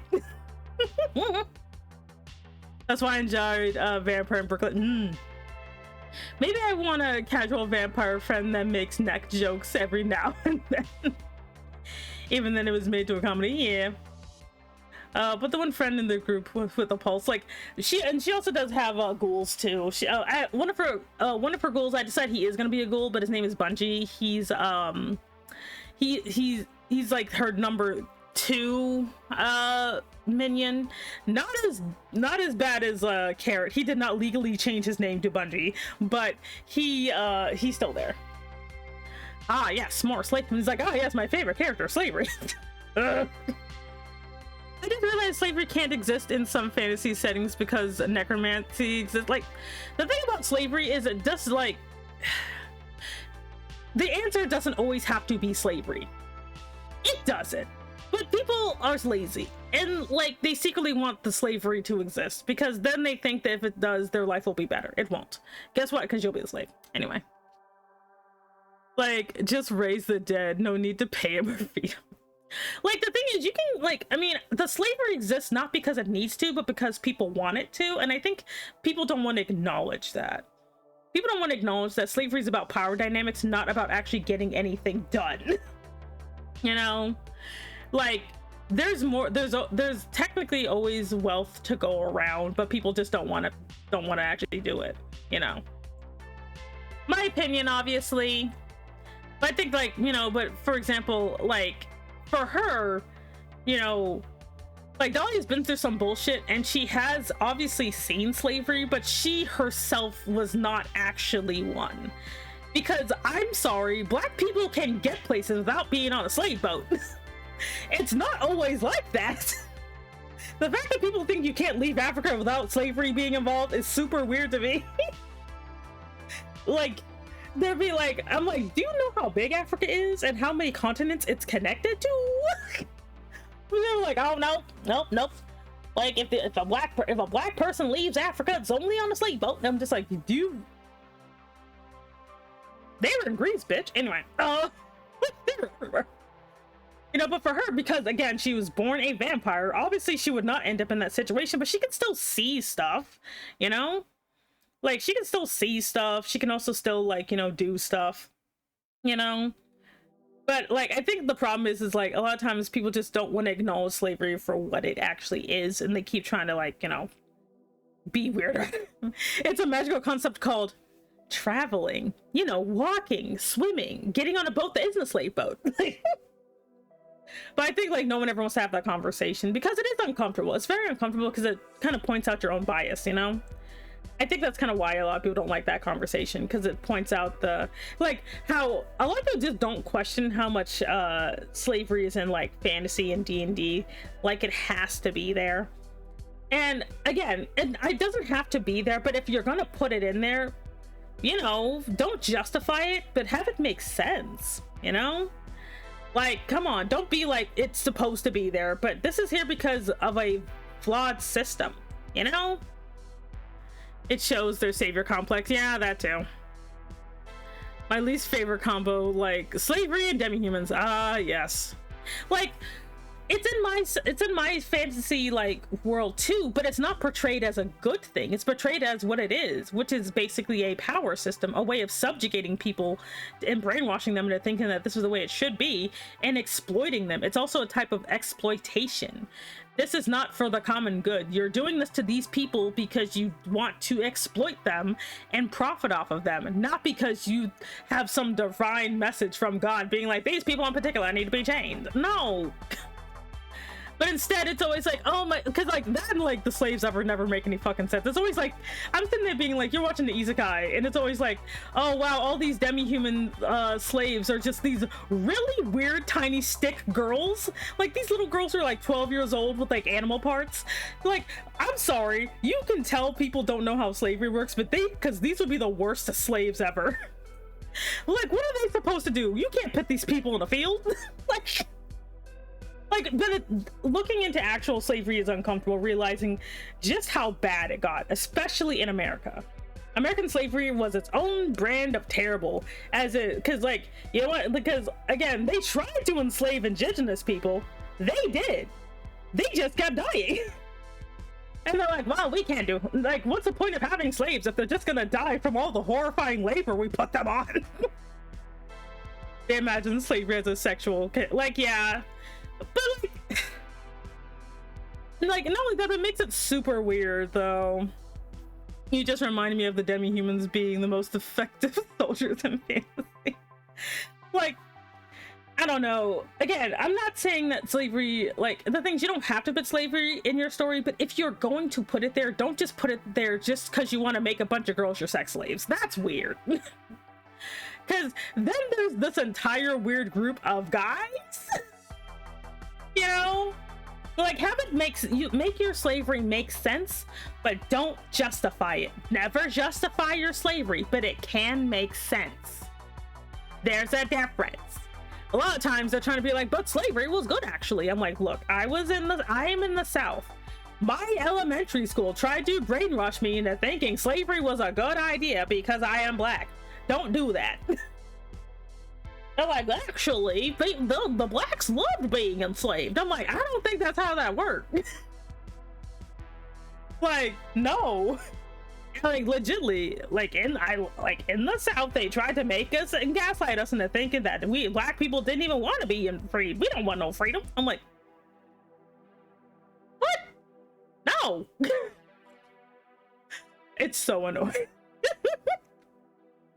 But since most people who tend to make these kind of make this content have not been descended from, or never really want to think too much about how slavery is bad, don't really want to like acknowledge it, because all they think of is, and again, like, I don't know, I know it's a little it gets slippery when you start getting into the servitude and the BDSM side of things, you know. Then things get a little awkward, because then like, well, if everyone deserves freedom, then we shouldn't have butlers. And I'm like, okay, no. My new quote, make slavery make narrative sense, never justify it. Pretty much. Was your teacher Uncle Ruckus? Better get paid though, don't they? And the thing is, like, because there's also indentured servitude, which was its own thing, which is what happened to most Europeans that came over, which that was erased from history and is actively being erased to basically brainwash white people into thinking that they were never ever in a disadvantaged state. But because, like I said, the fact that like Irish people and black people did have a very similar history is very, very funny to me, because that got erased. They're like, what? No, you guys never got along. Everyone hated everybody. I'm like, like, studying American history, but not in history class, breaks my soul. But it's good to know, just because otherwise, the fact that they're trying to literally make it that like that black people came here willingly as interns is killing me. I indentured myself and my friends to give me food.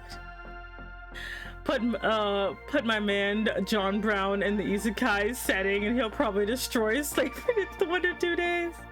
I'm telling you, Jamal in another world will be really funny. But anyway, long story short, when you're making your setting, like, you know, it doesn't have to be concrete, but don't accidentally justify something that is bad. You can still have it in your story, but that doesn't actually mean you support it. I know the TikTok girlies and the Twitter babies are like, well, if you have a story that mentions abuse, even vaguely, that means you love abuse and you're secretly an abuser. And I'm like, what? Child? No. Stop. Don't do that to people. Like, that'd be pissing me off. You can't have no freaking nuance. And they're like, I don't even know what nuance is. I bet it's a slur. I'm like, I'm gonna choke out this. I'm gonna Homer Simpson this goddamn kid. Like, oh. That's how, like, the one person on TikTok that brought it to attention that gingers were happy, but someone just had to ruin it. Yeah, media literacy is down on Twitter. It is. Abuse helps characters grow. Not all characters need it, obviously, but it helps characters grow. Nothing about this world pisses me off more than that shit. Yeah. The death of nuance. It is like, and I'm like, I like darker themes because it's good to explore them, but not when it's like, but I don't like it when it's being used as a kink or being used to basically be a dick to people. It's very weird. Like, I'm lucky that my history teacher didn't sugarcoat the lessons. It was probably because he was Irish and descended from Irish immigrants. Yeah, pretty much. I remember a while ago with world building a fantasy setting, I accidentally reinvented eugenics. Oh god. But the way I wrote it was that is a bad thing. Like, oh my god, don't even get me started on eugenics. Like, I swear to god, eugenics never even died. It just keeps popping up weirdly. Like, how dare you enjoy a villain for being a villain? You must be a bad person. We know what you are. Writer, stop derailing my argument with that. Like, oh, I see this all the time. Like, I'm like literally like, I'm not big enough, but like obviously I'm waiting for some freaking child to come at me being like, well, you acknowledge that slavery is a thing. That means you support slavery. So you also agree that black people enjoy being enslaved. I'm like, first of all, no, and no. Second of all, go to bed. Coco Casta, hello. Like, I'm like, I don't like just, now, I also came to terms with the fact that I don't like just putting stuff in my stories just because when you do, like, I know a lot of people are like, do stuff for the sake of diversity or whatever. Don't do that. Like, take the time to research something, but don't just stick something in there without thinking about it. You know, like me making it that Adavast is more or less a disabled person who still tries to live. I didn't just do that because I wanted a diversity hire or something. I did because I think it's authentically interesting how you can have someone who is a vampire or half vampire, but have some of the negatives from it and how it really does parallel people with an actual, like, you know, real condition. It's interesting. But like, if I were to be like, he's just in a wheelchair all the time without really like telling you what his freaking issues are, you'd just be like, why is he in this wheelchair? You know, because I wanted somebody in a wheelchair for diversity. Me, you know. Basically, I'm not conditioning I'm not condoning their actions. Just enjoy a villain being evil. Dragon people were selective breeding to make the perfect dragon person. Oh god, that sounds so eugenics. And the moment they noticed defects in their attempts, they stopped. Still took care of the defects though. Oh, that's good, because I'm like, don't throw them off of cliffs. You see, sorry to say this out of the blue, but I'm actually studying about civil rights. Uh-oh. And for my history exams, I do agree with the slavery and racial discrimination are bad. They are bad. Alistair being black from Husband Hotel cough. Oh no. Making a character instead of putting a character in a story. Yep. You can have representation in your story, but don't make it feel forced. Is that so hard? I guess it is. The dragon people are very prideful. I see.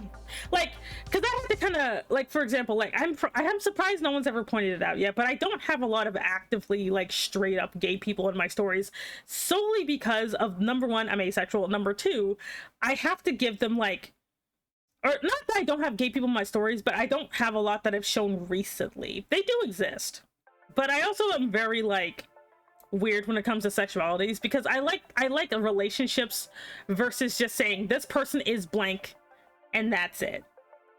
I don't like this person is in this box, that is their personality. I don't like that personally. Like, so I don't really have a lot of like character is this. A lot of them are like, for example, Dahlia does have 2 girlfriends, but she does not consider herself, like, she actually does not consider herself bi or pan or anything. Like, she considers herself straight, but she does have 2 girlfriends that she does care about. They are very funny. But if you were to ask her what her sexuality is, she's like, no, I'm straight. But she does have 2 girlfriends that, like, she does do stuff with. So it's not like she doesn't do anything with them, you know? They have a very, very intense relationship.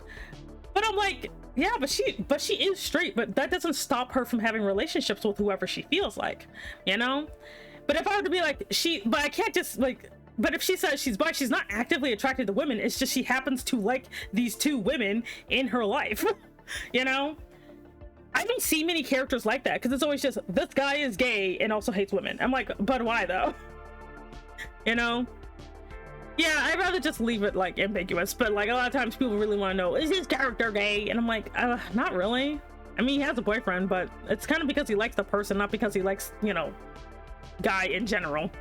I struggle to write relationships in general. My entire race is asexual straight down to their reproductive cycle. For me, because I am asexual, I don't really... I have a very hard time with the I like thing because thing is thing versus I like this person because they make me laugh. You know, like I have a very hard time with that. I have a very hard time with that. Like every single time I see these 2 characters are together because they held hands that one time, I'm like, that is not a relationship. I can't, like, I am bad at shipping. I can ship any character with me though. That's super easy because I can bend their will to mine by using fanfic. But I have a very hard time being like character A and character B are the fans say character A and character B are together, But I'm like, they just seem like they're bros. I yearn for a healthy development among characters. Like, I don't know. I have such a hard time with that. I can't just do sexuality based relationships. Even if they knew the character's canonical sexuality, they're just gonna disrespect it, especially when they're bisexual or yeah. Like, because the one thing is, if they are bisexual or whatever, you know, why don't they ever just talk about their types? Like, what are they attracted to? It's just like for example, like, you know, if like for example, like with Leah, she's like, she doesn't actively seek out women, but she does like, but the women that she's with are very fun and very cute and very excitable. You know, what she likes about them is their enthusiasm, and they are very, very cute when spicy things happen. Because the things she likes aren't something that's specific to gender. She just didn't realize how it shows up in women too. But she's not going to go out of her way to get girlfriends. Actually, Leah's a bad example. She doesn't go out of her way to get anybody, because guys and girls keep getting attracted to her. Let's see. Oh wait. Like, I have a character who is bi, and I want to write them as someone who uses intimacy and sex as an opportunity to get the love and intimacy he never got from his incredibly busy father and deceased mother. But that's slippery. Yeah. Like, anytime I watched anime with a friend, there was like the characters being kissing by episode 2, and it's always like, this is a rom-com and has 3 seasons. I want to write it better because it's important to me. Like, from my experience, or when I'm happiest drawing and writing about my characters, I don't focus on the specific gender of things, if it makes sense. Like, not completely, because I'm kind of sexist, because I'd like to do things from a more feminine perspective, but like, for example, I do have Jackson. Jackson is blatantly bi/pan. My interpretation is, you're bi, but if you want to include the NBs, then you're pan, because I firmly believe that trans people don't really fit into their own category. I don't. Like, I don't think that trans people are their own special little category. I think they actually do fit more into the bi situation than they do the pan situation, you know? Like, if you don't want... Oh, hey, Didi. Hello. Like, if you feel weird about your partners flip-flopping every couple of years or every couple of days, then you're bi. If you're fine with that, then you're pan. That's my personal interpretation. Go home. So anyway, there's another... Whatever. Yeah, I've been struggling with that. If I am pan or bi, because I'm willing to date trans and gender flip peeps. Not pan then, I guess. I'll take it back to Lodo. I've been good. I've been good. How are you? He's kind of like this conversation is getting kind of heavy, man. It'll be okay, PC good. Jackson is definitely bi, but he has yet to meet someone who makes him consider more than that. He does prefer like women, but he is also very much attracted to men. He just struggles with that because of his past, but he will fully acknowledge and will make out with dudes if he is allowed to. He's like, look, that guy's hot. He's got like, he's just like and like, not only that, but the thing that also bothers me about these vaguely like bi gay characters is that they never actually, they're always gay in the I hate women way, but not in the I like men kind of way. Like, if you ask Jackson what his ideal male type he would be, he's just like, okay, first of all, cute face. He's gotta have a cute face. Like, he does have to have a squeezable butt. If it's too hard, I just can't do it. And also, like, I would like to have some switch time, so if we could go either way, that'd be great. You know, nice chest, nice hair. I can't deal with a guy who's bald. I'm sorry. You know, like, and I'm just like, but they never talk like that. They're always like, oh my, like, so I was like reading this one manga, and this character who is gay or bi, I don't know, but he has a crush on another man. But it's kind of obvious that I'm sitting there being like, what? This guy? I don't think he knows what he's doing. Like, it's weird. Like, this is definitely written by a woman who doesn't know how gay men work. I secretly just make all my characters asexual so I don't have to write any romance. Oh god. Obviously up to my own judgment. Yeah.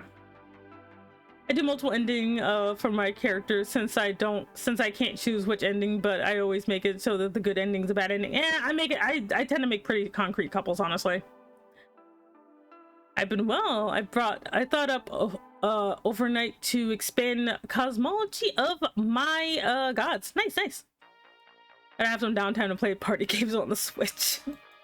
But no, like, if you have a blatant character, ask what they kind of like. If they cannot narrow down what they actually even like about whatever, they might just be asexual, and that's okay. Like, technically the character of Semi and me are both asexual, but she just likes the way things look, but she does not care. She's not thinking about the actual sex part because she does not give a crap. Do you have any writing questions for us to use when trying to explain or expand a character's sexuality? Yes. So when you because sexuality is very complicated, it's very easy to flanderize or stick a really weird stereotype on them. When you have a character's sexuality, whatever they like, so if it's a character that likes women, what do they like about women? If they can't come up with anything, that just means they might be demisexual and that they just like a particular person who happens to be the thing. Also, you can have a character who is heteroflexible, where they are straight until they find someone of the same sex that they're attracted to. That's also okay. But basically ask, like, so if they like men, what do they like about men? Don't ask what they like about a particular character that they're supposed to fall in love with. That's the wrong way to go about it, because that actually has nothing to do with sexuality. They just like a particular person, which they can be that person's sexual, but that's not helping the sexuality case.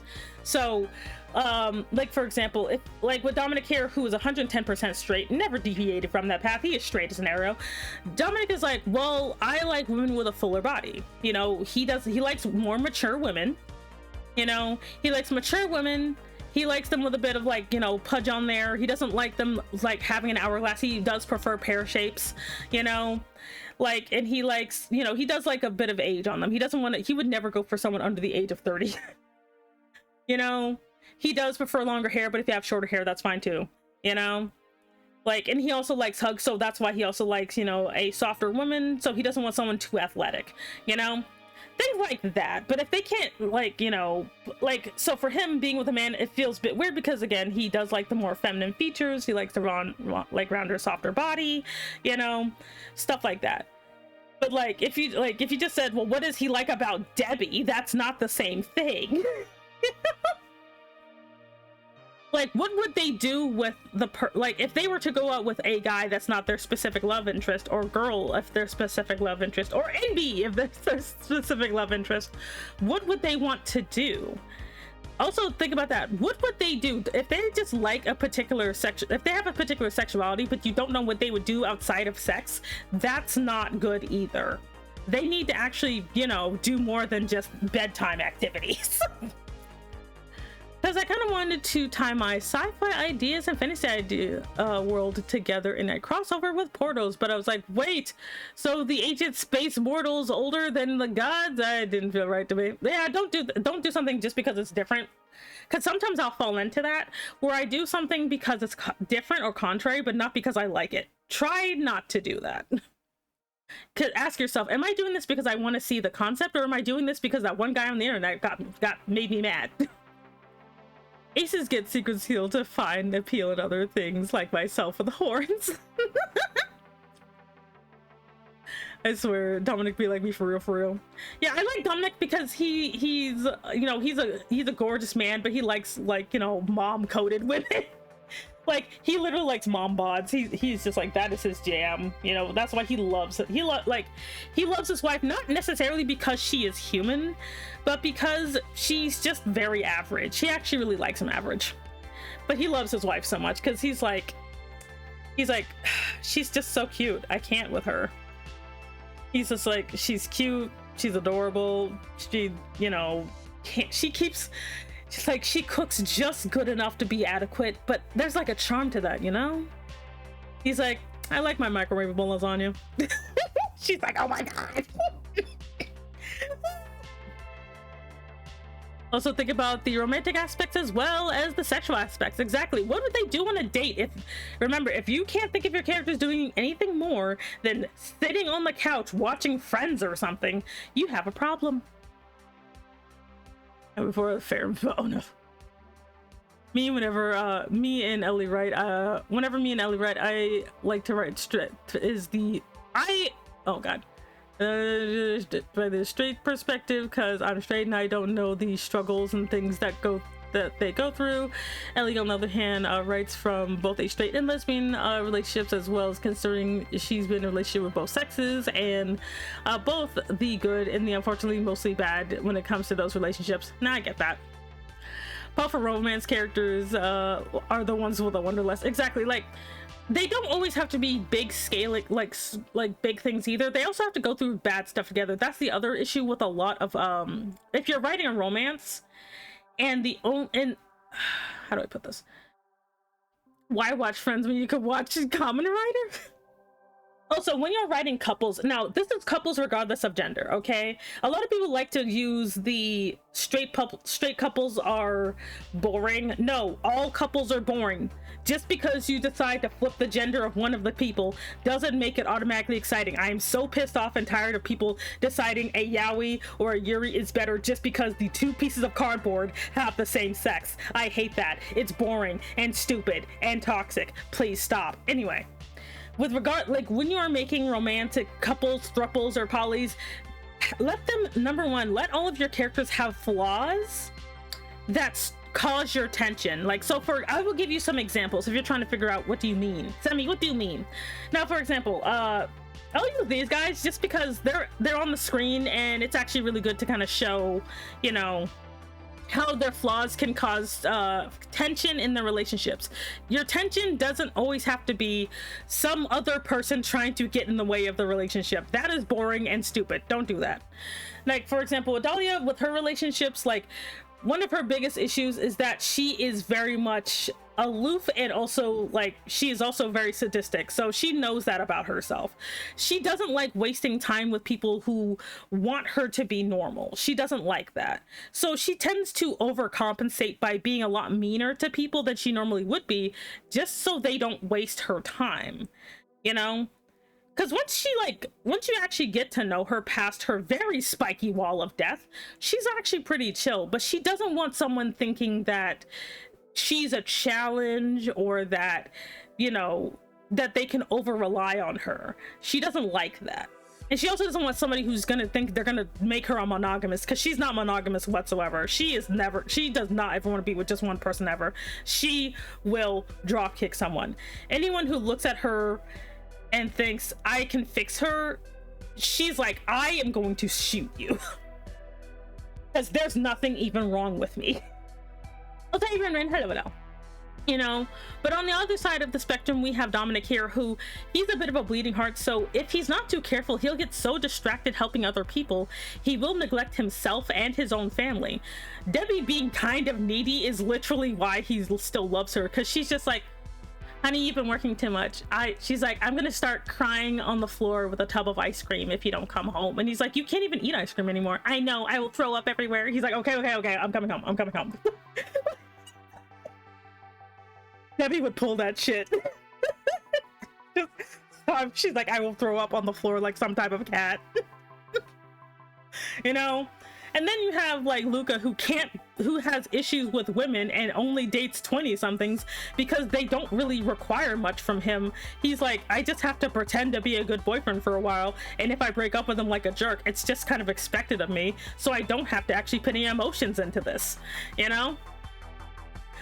That's why I use romantic tropes for my couples, because I enjoy exploring tropes. Yeah, no, there's nothing wrong with tropes either. It's fun to explore them. True, some days me and Ellie would go out and to see the town, and other days we'd wake up and look at each other and think like, let's be lazy blobs today. That's cute. No, that's actually Ellie. Wait, for which one?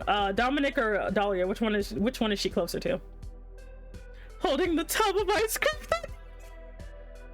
I love Debbie. She's so cute. She's like, I'll do it.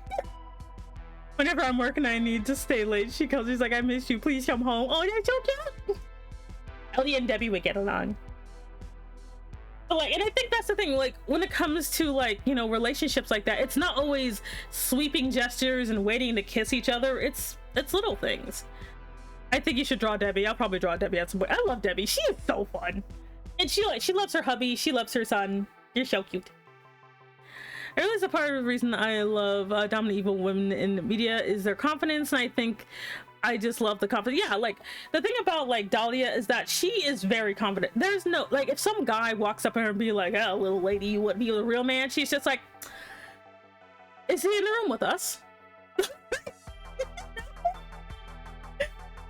She does not like, you know, she doesn't like macho men because again, she's very much a no, I only want to be with like guys and girls who put me at the center of their attention.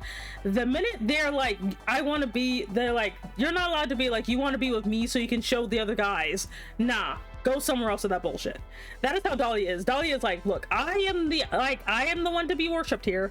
If you don't want to do that, go somewhere else. I want a real man, no. Now barks like a dog. How would you go about writing characters with multiple relationships, like an actual poly and not a harem? That's technically what like Dahlia has. Like the other thing is like Dahlia also does not she's not in a harem because she's perfectly fine with her partners being with other people. Like she is not, you can only be with me. Like it's more like if you are with me, you are only with me, but if you're not in the room, I don't care. You know, a lot of them choose to only be with her, but like, you know, but if they wanted to go with other people or experiment with other people, she's completely fine. She doesn't care about that, you know? Like, it's just if they like want to sever completely, she's like, okay, but don't think you can come back here when the other person dumps you. Don't do that. I am not your rebound. But if they decide, you know what, I want to go over there, she's like, okay, but not that many people make it to the point where they get to wear the t-shirt. Like the Beta Boy t-shirt. All the ones wearing the Beta Boy t-shirt are actually hers. These are people who basically are only with her, but like she does have like one night stands all the time. But when you have like a polycule, determine are they like just kind of a group together, because you can't just have a polycule where everyone's just kind of involved with one another, you know, or some people are in there, some people aren't. Like just basically put who's with who. Like I understand like IRL people don't want to have hierarchy or whatever, but if you want to have that, that's okay. Like it's very difficult not to try and make utopias out of everything. You don't have to. Some polycules can just be messy. They can just be messy where there's some toxic bullshit in there. You just have to figure out, what do you want this to be like, you know? You can also just have some toxic nonsense in there as long as it's portrayed as a bad thing. You know, like, let me see if I could think of someone who has like a glorious, like, I don't know who, I forgot. I'm only in love with Dahlia and all I got was a lousy t-shirt. Like all those who are like, because Dahlia's inner circle, or the beta boys regardless of gender, there's only like about 10 of them, I think. Now, well now it's 11 because we got like Tristan in here. Let me get him. Let me get him.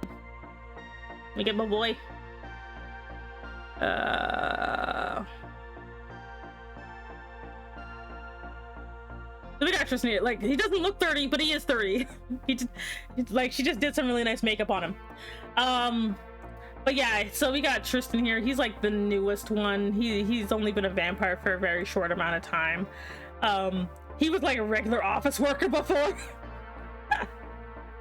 But like, but if he, for example, said he wanted to like, you know, go and sleep with somebody else, Dahlia's not gonna make him feel bad about it. She's like, okay, whatever, you know, because she's not monogamous. But like, if you want to have a polycule, determine like a hard number of how big they are and how they feel about each other. Make yourself a relationship chart, you know, because not everybody in the because remember, when you have a polycule, not everyone feels the same intensity of relationships. Sometimes you just got some bros in there, you know? So don't feel like you have to make it so everyone feels the exact same. Like, for example, some people will be needier than other people, and some people will basically be like, you know, just kind of meh, you know? Polycules wear my soul out to imagine the management. Like, the problem is, just remember, this is not like the weird, like, I know like harems like ruined it for everybody, but a lot of times when it comes to polycules, it's very rarely just one person only, like having a bunch of people only dedicated to them. It's usually just a bunch of people who just happen to like be in relationship to each other at varying degrees. Like, because there's also the other thing about polycules is it's not all sexual. Sometimes it's emotional. Like, sometimes someone doesn't like, just likes to be bros with somebody else, but they don't actually want to have like sex with them, versus like other things like that. So also allow your polycules to be more flexible than all 7 people want to bang this one person. Like, you don't have to do that, you know? Like I said, because like Dahlia herself only has like 10 people that she's, I say exclusive, but she's not, because she sleeps around a lot. She likes one night stands because it's fun, but none of them are gonna be like, oh my god, I can't believe she's finding a random other person, she don't love me no more. No, because that's not how the relationships are. Like, when she wants to have an all girls night, she goes with her girlfriends, you know? Like, they go and do girly things together, you know? Or if she feels like redacting someone, she calls Carrot. Please stop. Can you stop saying redacted? It sounds like she's killing him. She's not killing him. But like, you know, stuff like that. Because some guys like getting redacted, some guys don't. And that's okay. You know, not everybody likes getting redacted. That's terrible. Like, it's so funny. And also just allow, like, you know, basically what I've often done for a lot of my if I have a lot of characters but you don't want to like get too lost in the weeds, just do like 5 little bullet points or 5 facts that you have to make sure you absolutely stick to, and everything else can be flexible, you know? Everything else can be flexible. Just give them like 5 bullet points. Just be like, you know, this person, if they're a top or a bottom or a switch, you know, and like stuff like that. Carrot tries to get people not to join, not out of jealousy, because he knows she isn't good. He's just like, look, man, you think you want this, you really don't. Just like, oh my god, if Dahlia ever meets a challenge accepted guy, like the type of guy who sees someone who doesn't want him but is going over there just to prove a point, she'll break somebody's kneecap. So like hard limits, soft limits for characters, yeah, like don't make too many because then you'll get lost in the weeds. Just like 5, so that way it's just enough, you know, like it's just enough, like, you know, and put things like, because this will help you remember how they're supposed to behave. Like, so for example, if you're like, okay, so this person is needy, so they won't do a lot of stuff that like they have to do on their own, or they won't want to, you know, like stuff like that. Like, so for example, for Luca, for example, like since he has issues, since he is actually pretty good with like other guys, you know, he's actually really good at basically being a leader, you know, and basically being the one to make decisions. But as a result, he doesn't like taking orders, not from guys anyway, you know, he doesn't like taking orders, so he won't really, not only will he not want to put himself in a position where he'll have to listen to someone else, he also will be very, very aggressive if he is forced into that type of situation where someone else is trying to tell him what to do.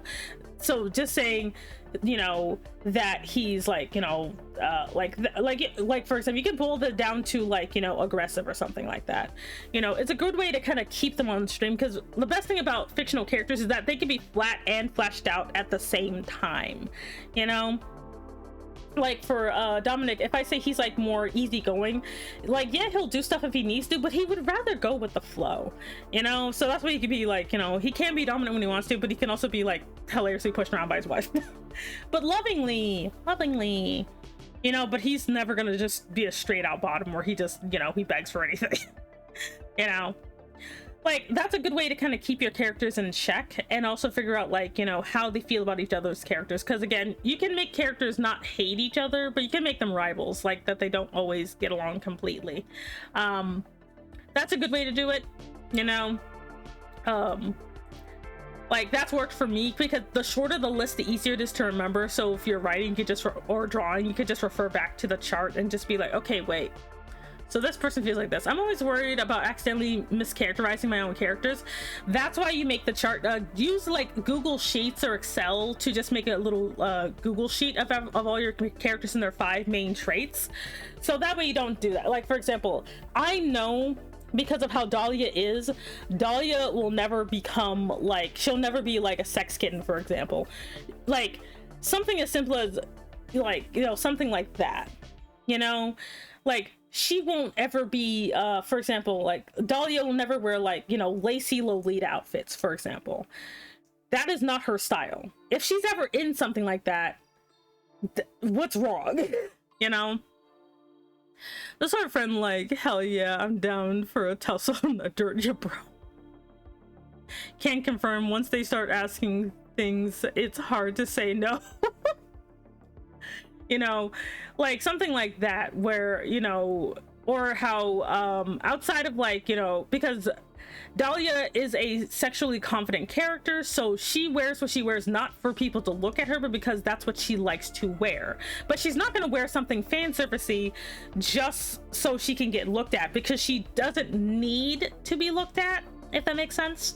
So she dresses like that because she likes it, but you're never going to see her wearing pastel colors or baby doll dresses or anything like that, because she's like, why in the crap would I wear this lacy nonsense? You know, what am I? No, fuck that. She would never wear that, you know? So, but that and all that comes from the fact that one of her key traits is that she has a dominant personality.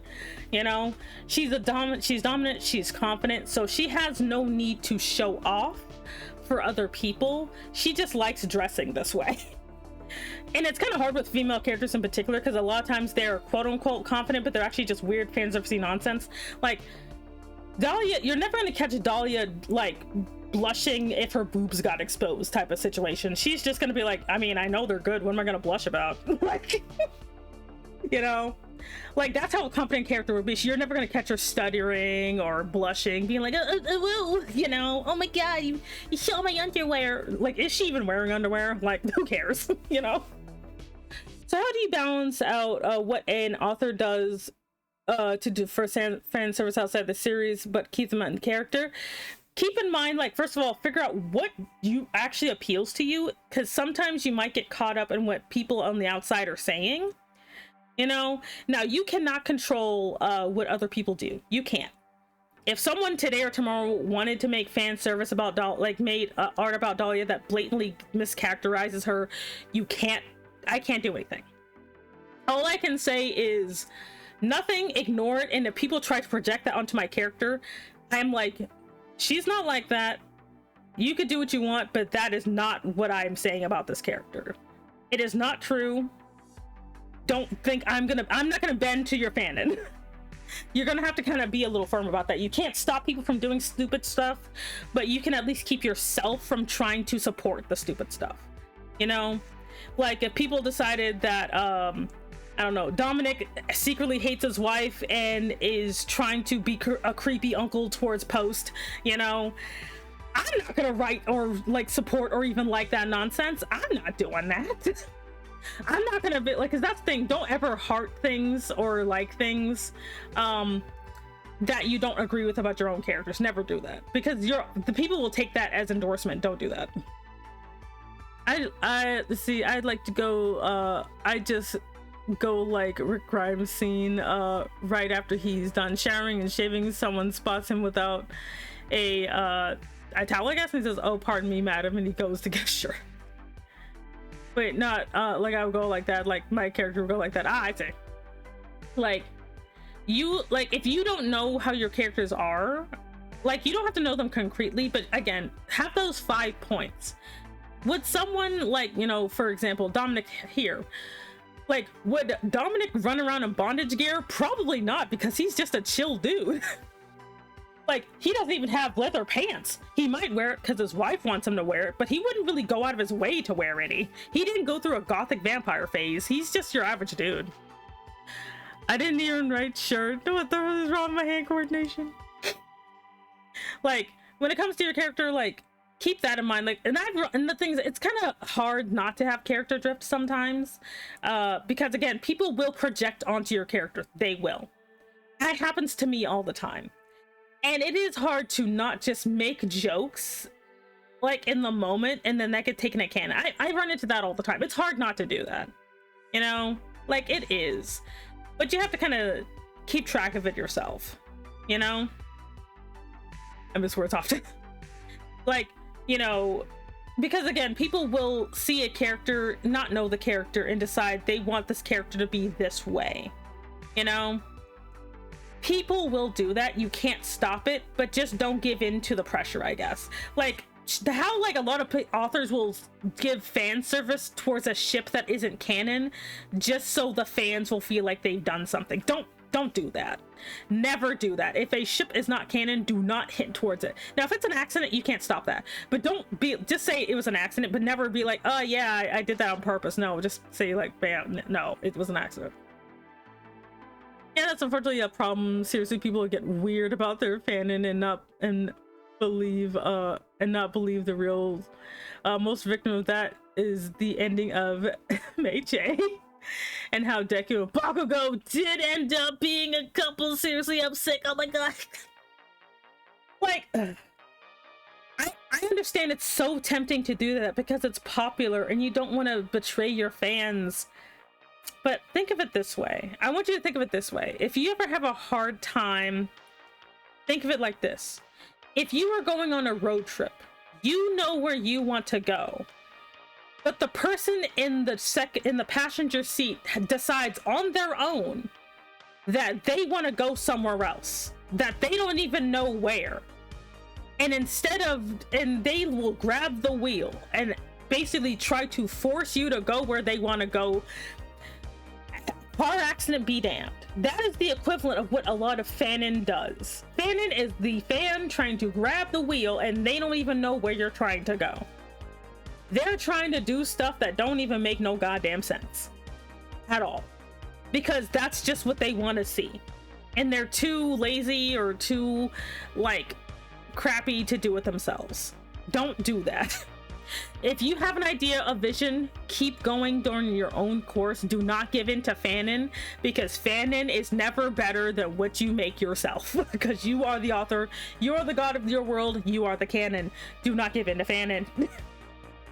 Because remember, most fanon is yaoi, incest, and murder. It's always just that. It's never anything good. It's just yaoi, incest, and murder. Ruby haunts me with the amount of shipping. Sorry. Yaoi, yuri, incest, and yaoi, yuri, incest, and murder is all fanon boils down to. It's never anything else. Every time. Okay, what about the cases where the avatar with the fans are just having fun, but the author has beef with the ship? Let the authors have beef. Like, let them have beef. It's their right. Like, it's one of those things where more people, like different people, are offended by certain things. You know, the thing is, also keep in mind, a lot of authors have their reasons for doing things the way that they did, and they're not always going to tell you those reasons.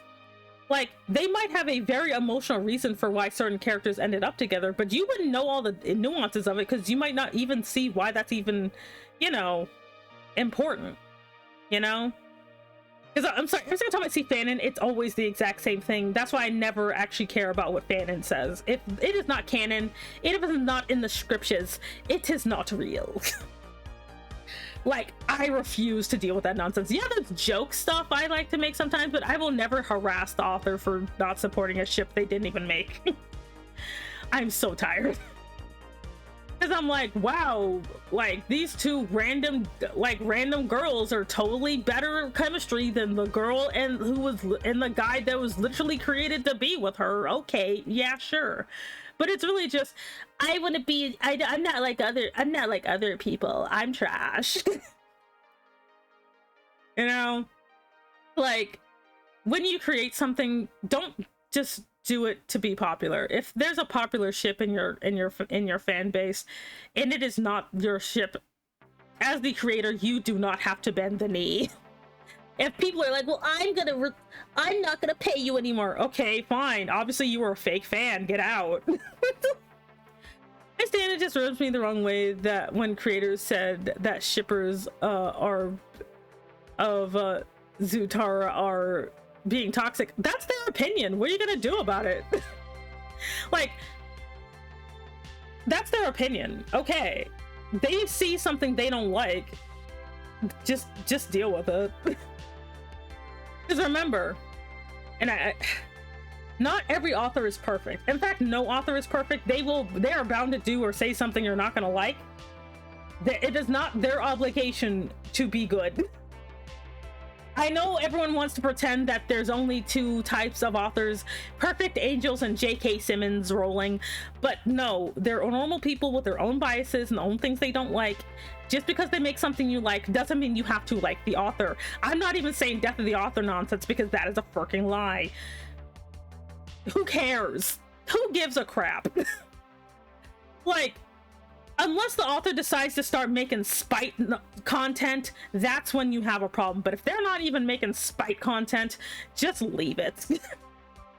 I'm so tired.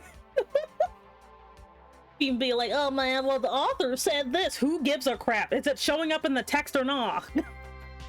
Is it showing up in the comic, the show, or whatever? If it's not showing up in the stupid show, who cares what the author said? The author literally could say, death to all brunettes. No one gives a crap. You know? If it doesn't show, because the other thing, also keep in mind, people, keep in mind, most shows and most content is not made by one person. It barely is. Like, yeah, you have some comics and stuff like that that are made by one person, but there's actually a group of people that tends to make this content. Those other people will actually help counterbalance a lot of things. So don't just think because the author or the director said some BS that you have to hate the show now. Dumb question, why does this author hate the Mets? Oh god. Because the Mets are trash. Let me stop. Well, that's my thing. Don't keep putting so much stock in the authors, showrunners, and stuff like that, because they're rarely the only people involved, you know? Like, for example, a lot of manga is drawn and written by two different people. If the writer decides they want to be a weirdo, don't punish the artist and decide not to, like, consume the thing anymore. Like art is complicated, okay? If you like if it is not showing up in the art, okay, but if you're like, you know, well, I don't want to support the thing anymore, I'm like, I'm sorry, but the BS read that you hate about the author does show up in the text that they've made, so just deal with it. I won't try to force authors and writers to write their story in a certain way. Instead, I'll just write a fanfic so the story can be a certain way. Honestly, that's what I've done. There's been so many times where I've read something, I didn't like it, and I literally wrote a fanfic fixing it because I'm actually doing that right now. There's actually a story I'm working on right now that's basically just a fix-it fic. I'm taking the concept that was actually kind of good, taking all the stupid crap out of it, and rewriting it. Just do that! Don't go to the author and be like, you should have written it so these two characters got together because they have more chemistry because one of them doesn't have a vagina. And I'm like, I'm going home. Like, ugh. A few months ago, an author for the Gachi Akuto live stream drawing, and a lot of the fans were talking to her about how the story should go and who should be shipped with who, and she got completely fed up saying something like, this is my story, you don't like it, fine, don't read, make your own. Honestly, yeah. Shoot, I love Naruto, but fine, I'll rewrite for fun. Honestly, yeah.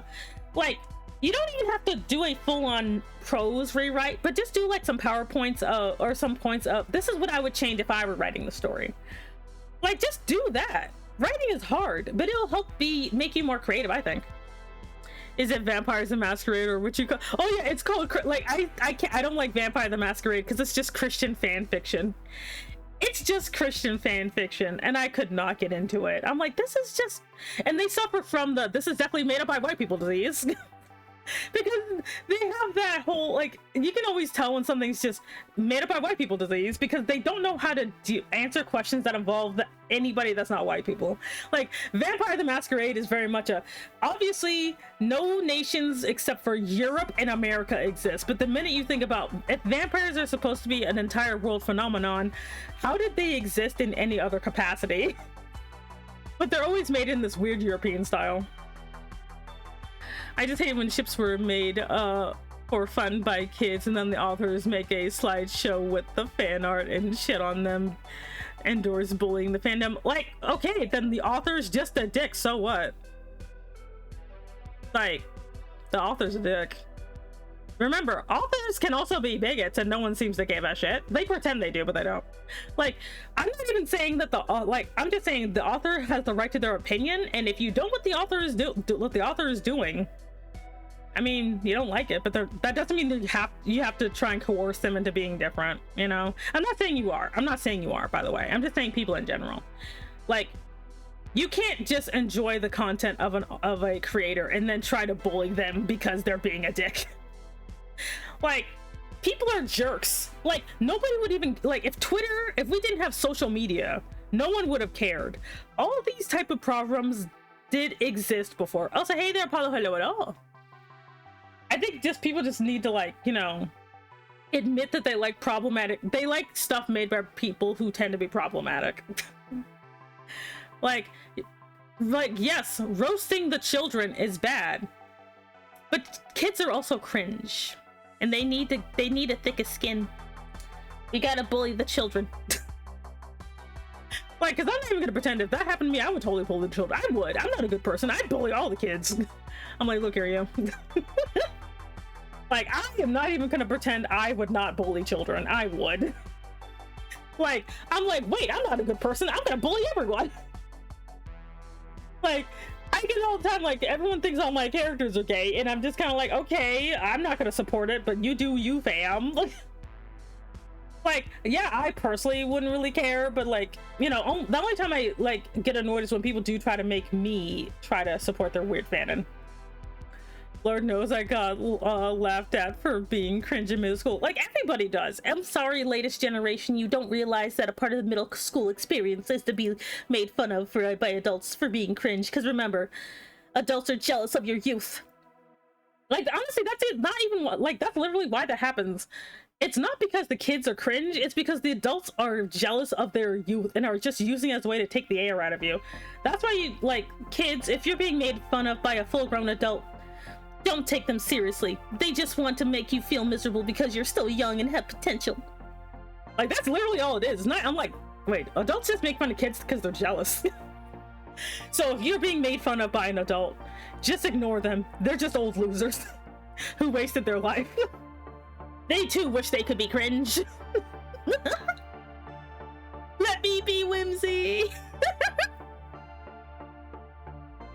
Because if you think it's bad being cringe as a child, imagine how much harder it is being cringe as an adult.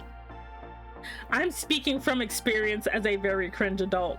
Like, everyone's like, I think this ship should be better. I think this should be better. I'm like, I think the most superior ship is every character being in love with me. Swear to God, I'm like the worst. I'm like, everyone's like, I don't care what any of these characters are. They're all in love with me. Even that one, they're all in love with me. End of discussion. When I become a writer, when my series acquires a fan base, I'm gonna do some unique stuff. I'm gonna be like, here's a Spotify playlist of every song that inspired a character in the scene, and a list of each song description I chose. There you go. Let's go. I never outgrew my cringe. I adapted. I think the internet fandom culture has shifted so aggressively these past 6 years. Yeah, because of racism, but you know, that's how it is. It's getting extreme, but I also do understand it's because a lot of people are looking for ways to stand out, and algorithms do reward aggression. Yeah, sexism too. The sexism and the, like, all the isms are making things unnecessarily bad right now. You may be cringe, Semi, but you're our cringe. There you go. That's the spirit. Let's all be cringe together. Instead of it's like, let's take ibuprofen together, it's like, let's be cringe together. And it's, I don't know. I think, Yeah, the intersectionality. But I think, like, honestly, you should just create, like, never, like, anybody can create. Like, don't think you can't just because it's cringe, because remember, we're all cringe, you know? We're all cringe, terrible people who have stupid habits that we never want to tell anyone else about, but that doesn't mean we're bad people. It's like, I mean, I'm a bad person, but, you know, that's just how the cookie crumbles. Because I crumbled it. Man, being cringe is so fun. Like, when you realize that being cringe is, there's nothing else to it, it is so fun. It also doesn't matter once you're in the dirt. Hi, Rocky. Hello. I am stupid, but I good kind of stupid. But the good kind of stupid? Nah, I'm terrible. I keep making terrible characters. I'm like, I remember, like, I think it was a couple of like weeks ago, I went on a rant about people making characters that are just fetish fuel, and I'm like, wait, I do that. I'm cringe. I am a hypocritical cringe. I just make characters that are fan service for me. I acted so superior when I said that. I'm just like, but I hate what authors do. Then I'm like, and then I just look at this lineup being like, wait, these are all characters that appeal to me. Shit. What are your thoughts on animation meme culture? I don't know. It's fine, I guess. Also, I'm not trying to be good. That just helps my case, probably. Oh Lord, I've been seeing the cringy stuff. I'm like cringe everywhere. I wish I had your level of confidence. It's because Semi is old. Semi is old and does not care. I'm like, I don't have to impress anybody because I'm like an old woman. You have to understand, when you're an old black woman, no one gives a shit.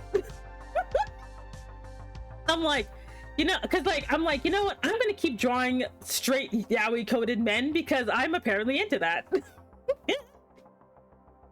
I haven't heard anyone bring up animation meme culture in a minute. I don't even know what that is, I'll be completely honest. The trick to being confident is just to understand that nothing fucking matters. This is very true.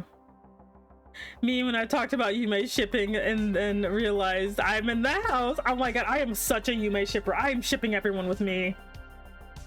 I'm the problem. Like, I will be 110%. If I see a character I like, I don't care what they are in my van. To be like, no, this guy's a made of yaoi and he only likes, you know, men. And I'm like, what does he like about men? You can't say what he likes about men, therefore he's getting in the van. If he just likes a big chest, I have a big chest, let's go. He only likes D, I have D in the drawer, let's go. We have D at home. I'm going to hell, oh my god. I don't remember what Yume ship is, therefore I'm immune to its effects. Until you met the character of your dreams, JK. Well, no, I meet a ton of characters I like. I meet a ton. I refuse to play Genshin, but I'm pitting a lot of the Genshin guys in my van. But I will never play Genshin. Just no, I refuse. Because I can't do it.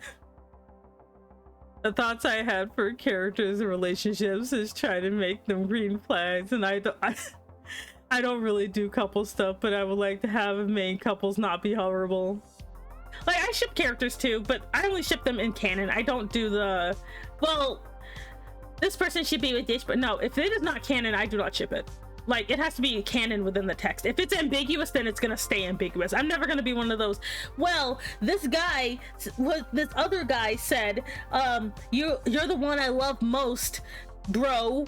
And I'm sitting here, so that means they're in love. I'm like, no, that just means they're friends. No, they're just doing it for censorship. I don't care. I'm sorry. My thing is, and this might be bad of me, but if it is being done for censorship, it is still canon. It is still canon. Them using the excuse that the censors don't let them be gayer is an excuse because they didn't really want to do it. That is my thing. I don't care. Like, just because I know for, like, if they are not willing to stake their whatever on it, it wasn't really that worth it. So you're gonna have to just deal with the characters being straighter than you would like. Like, you're just gonna have to deal with it, okay? Like, now there's some differences where it's super easy to tell that this is what this is, like, you know, the lesbians that the two roommates that never got married even though they definitely could have. That's different from these two guys. Like, I'm sorry, like Brokeback Mountain is like a thing, so I'm just like, oh god. Like, I straight up can't. And if somebody wants this character in her fanfic, she's just gonna make an OC. She's the OC-inator. This is true. If I like a character, but canon-wise they are unavailable, they are gonna get cloned and stuck in my fanfic. Like the freaking Flash. Like I have so many characters where I'm like, man, this character's hot, but he's blatantly in love with this character over here. I'm just gonna clone him. He's mine now. Like that. Remember, if you, like me, keep weirdly becoming interested in yaoi characters, just clone the yaoi characters and make them straight. No one can cancel you if they never read your fanfic. Just give them a different name. just give them a different name. If you like that one guy from, like, I don't know what's the actual canon yaoi, like if you like Victor from Yuri on Ice and you wanted him to like women, just clone him. Just clone Victor from Yuri on Ice. And then change his name to instead of Victor, his name is Vincent now. His name is Vincent, a world-renowned figure skater from not Russia with white hair, but don't worry, the white hair has a little bit of a black fringe, so he's not the same character. His eyes are green now. Original character, do not steal. And like the powers of Yume shipping, they give you the ability to clone characters that aren't yours. And again, no one can do anything if they never read your fanfic, or you just never admit that's where that character comes from. You know, I'm trying to think of actual canon gay characters for a second. Not the weird, vague, oh god, this character is totally gay, but they're not. Funny though, I thought Yuri was BL when I first heard the concept because of Yuri on Ice. Oh god. Yuri on Ice has a really weird naming convention, and I low-key kind of hate it. I actually didn't like Yuri on Ice, not because of the BL elements, but because it was a non-committal sports anime. It literally didn't commit to the romance or the sport very well, and people were acting like this was literally God. I'm like, I'm going home. I do not like Yuri on Ice because it proves to me that everyone just loves piss water. Anyway, they're like, oh man, this is so refreshing. This is the best lemonade I've ever had. I'm like, that is literally piss. And people are like, I mean, it's yellow and a liquid, so it's lemonade. I'm like, no, that's not. What are you doing? Like, that's how I see a lot of like forced shipping. It's just piss water, but everyone keeps pretending it's lemonade. I do like platonic friendships. Like, I've made this one idea of a younger soldier in my fantasy world where non-war problems stem from him not being attracted to girls and not going into their advances, and other kids think he's cursed, but he's just arrow-esque. It's clearly insert favorite character here. No, they're not. It's my OC. That's how we do it, kids. You see, Perry. You see, Larry the Platypus. I was a big fanfic writer back in the day, but when it came to coming up with characters, I was an absolute mess. I was jealous of jealous of everyone who made their amazing characters. So I decided this machine. So I designed this machine so I could steal those characters and make them my own OCs. I can't do the voice, but it's still funny. Damn, no wonder why I saw hardly anything after 2016. So we learned about the different Schmertz many sad backstories. Yeah, that was actually really funny. Like seriously, just do that. Like, not do it. I was like, hey, hello, hello. But like, seriously, if you like a character, just clone them. If you're too cowardly to just make a fanfic with that character because people are like, no, this character's sexuality, what are the kids saying again? Blackbagging, disappearing, whatever. You're like, now I understand that all I know is that some rando is gonna be like, ah, yes, I can finally just make all the black characters white. I'm like, whatever, I don't care.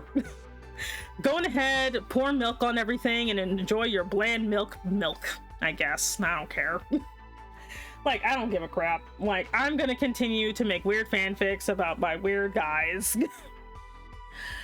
The problem is in this world is in the era of the 1500s. Oh shit. And people haven't found out about the air ice thing. And some people just like to think something's wrong with him, but he has a friend who's actually cursed with magic abilities. I see. Yeah, no, I think that kind of did that with my VTuber persona, because I like Dragon Ball and Sonic a little too much.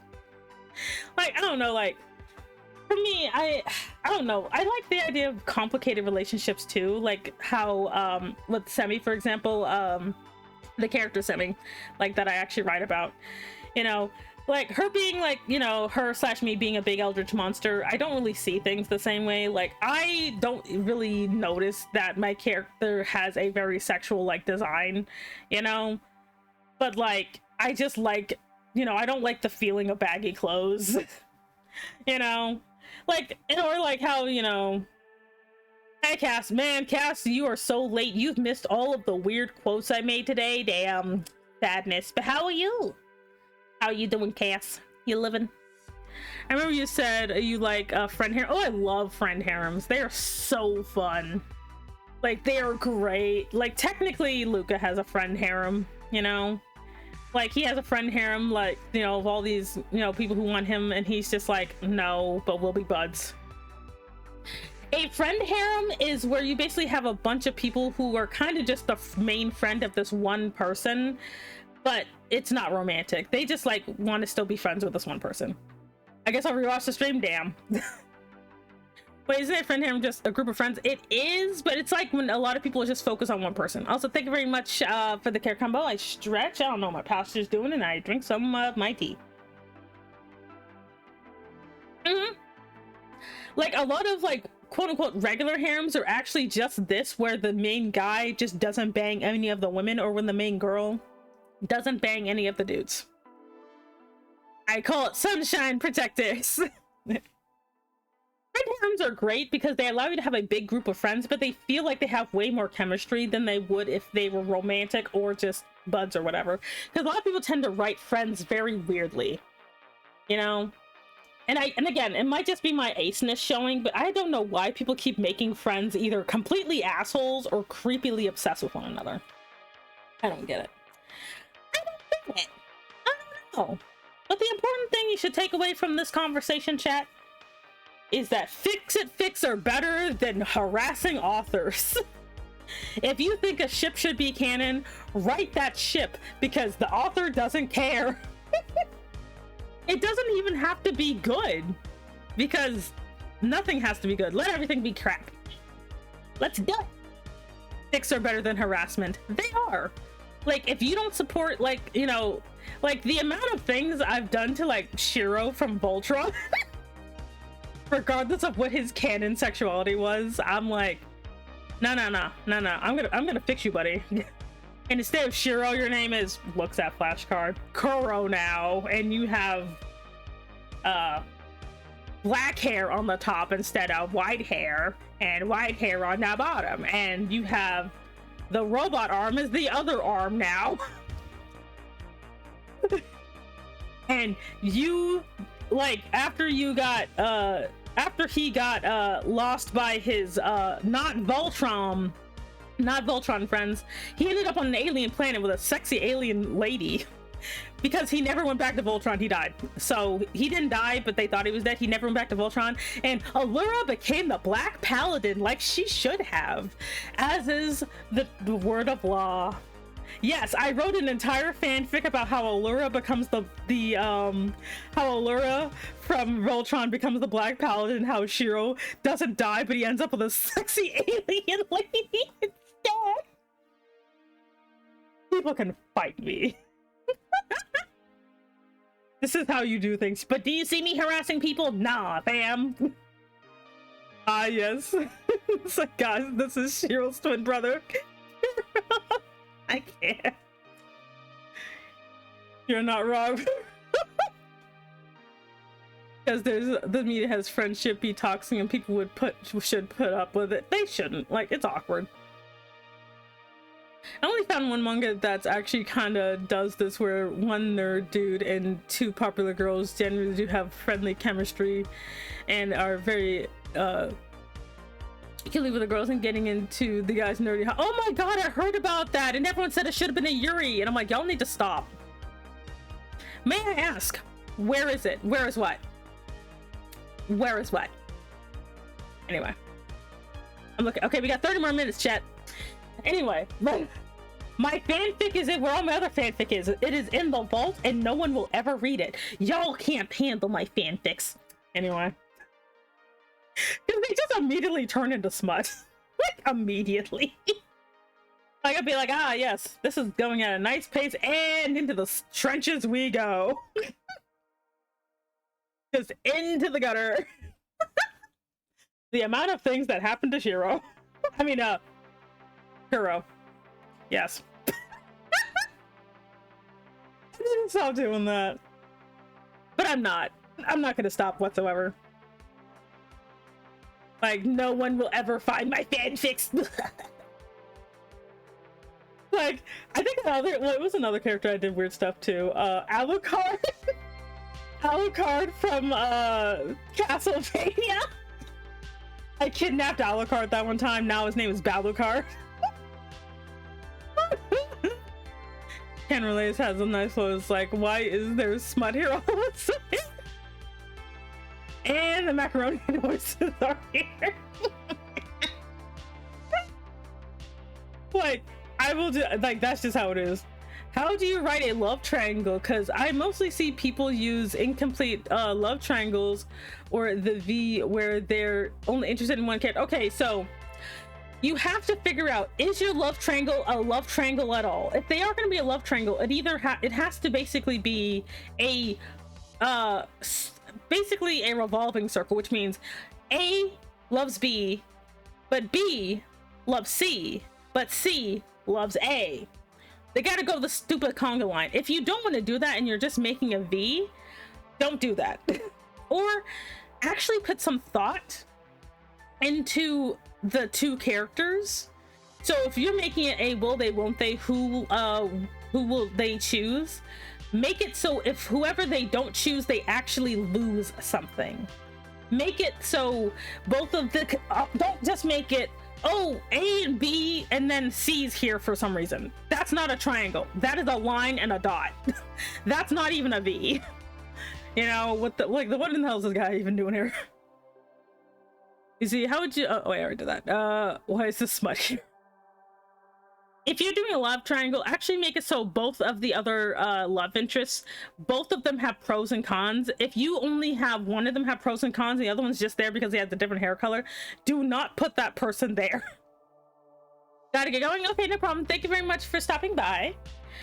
Like, most love triangles are just they don't want the person in the, well, most love triangles are between two gosh darn dudes and a girl, and they don't want the girl to be a hoe. Let your girls be hoes. It's okay to be a hoe, ladies. It's okay to be a hoe. If you want to bang both the dudes, do it. Be trash. It's only cheating if one of them thinks they're exclusive, but if you make it up front that they're not exclusive, it's not cheating. Bang both of them. Like, it's always just like, well, I'm gonna get together with guy A and then I'm gonna secretly talk to boy B. No, I'm gonna be like, girl, like guy A, look, I don't know which one of you what I want to be with, so I'm gonna be with the both of you. If you can't handle that, then obviously I'm gonna be with boy B because he already said he was into it. Like, there you go, solved. You know,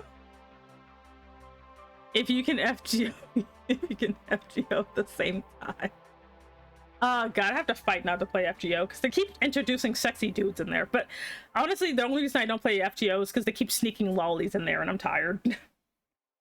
I'm like, I can never play anything with lollies in there because my luck is I just get a bunch of lollies in my roster and I don't want to deal with it.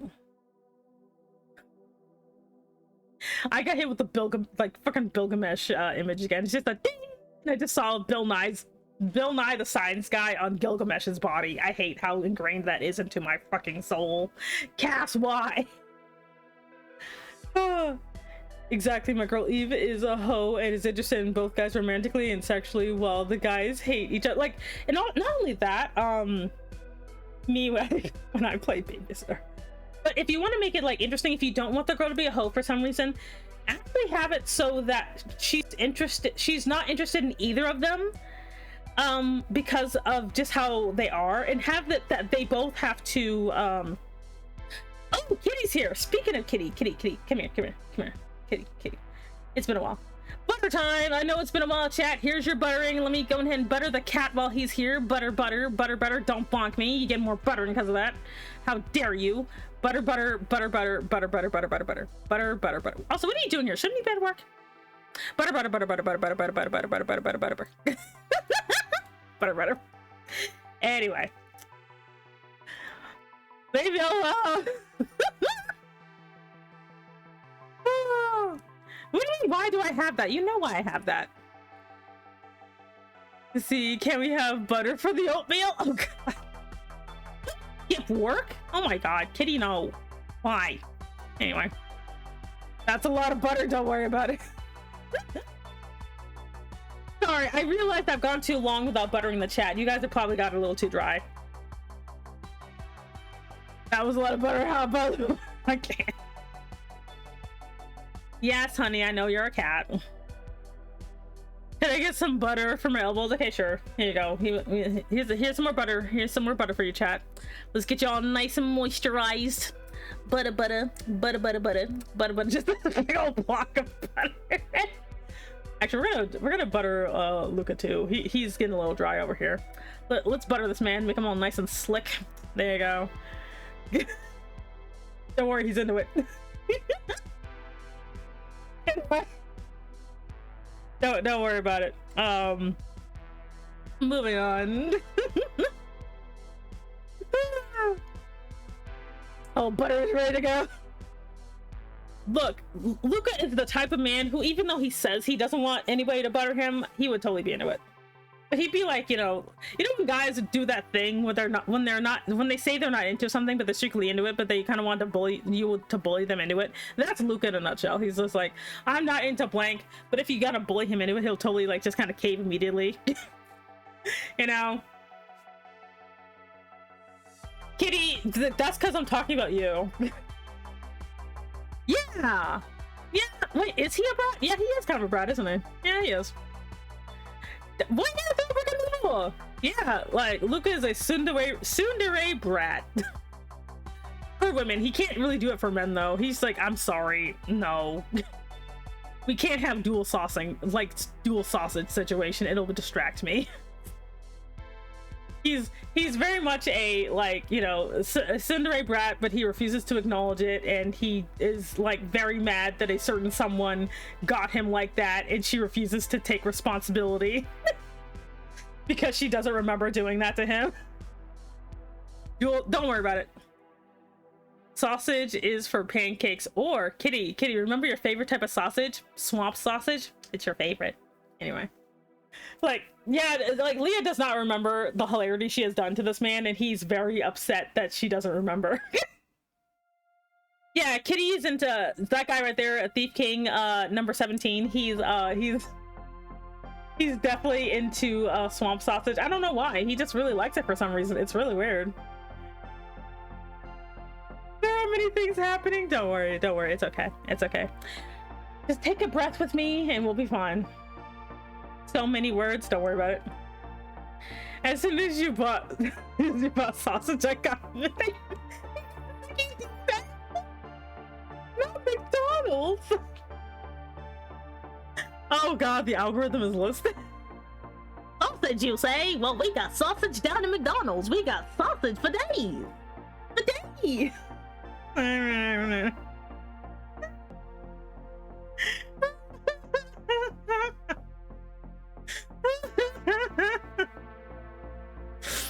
The image I had in my head this now.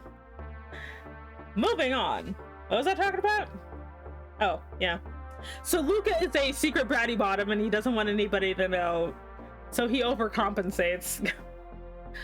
I had another character dynamic that is based on a line of fanfics from the series I hate and I am drawn to for some reason. Sometimes it'd be like that. Sometimes it'd be like that. Like me and Jane Austen. I hate Jane Austen, but I keep reading. I'm like, damn it, Jane Austen. Damn you being a company writer. Your subject matter is stupid, but your writing is good. Damn. Oh Lord. I gotta draw everybody's like weird little system now. I think it's probably like the only the closest lady to Luca who works for him. He can't see her in a sexual way and she's frustrated by it. She's like, I look like a sexy 20-something. He's like, yeah, but I know you're not a 20-something. You're like 40. She's just like, I mean, yeah, but if you like, you know, we could just pretend I'm a 20-something. He's like, no. He's like, damn it. Like, Let's see, have you ever made so many characters that it feels like you hit a wall trying to expand the personality? No, I have over... Chat, how many characters do I have? I think... I know I have over 1,000. I know I have over 1,000 OCs, and I just made 5 more. I have a lot. I have a lot of OCs, chat. And I can't stop myself. I have so many, and these are just the OCs that have names. Just 5 wearing characters. So yes, created. Yes. Human guy is mistakenly sent to a school of monsters and yokai who want to play. Isn't that just oh wait, isn't that just Rosario Vampire? You want to blend in with humans and but hate humans, and paired with a dumb vampire girl who hates humans because they didn't believe in vampires, but they've been hidden. And they get surrounded by monsters. Yeah, I think that's Rosario Vampire. How many have you shown us? Like 20? Yeah, I don't show you that many. Symbiotic alien? Venom? Oh, I don't know. I haven't like shown a lot because I have to draw them all, and I haven't. Like, there's a lot of characters. Like, I have like six worlds that all my characters live on. 6. And each one is filled up with characters. Like, I haven't even like gone over the freaking like yokai inspired world at all. Like, that's the one where the fox lady was from. I have so many characters. I should just sit around, and I keep making more. Like, we just had the demon guys, you know. I gotta give the demon guys human forms because I want to draw them more, but drawing their demon forms is giving me a headache, so I gotta give them more human forms. I already know what like Straproth is gonna look like as a human. He's gonna be pretty easy to draw, but I don't know about the others. I gotta figure that out. I don't know why, but I think Straproth likes Brazilian funk for some reason. But yeah. After this is a big fight. The big fight happens and the human guy almost gets killed. You see, oh, okay. That's weird. I don't know. Anyway, you know what? I think this is a good place to stop because I'm starting to wind down because I'm getting hungry. But I think this is a pretty good stream. All we did was yap about like lore the entire time. But you know what?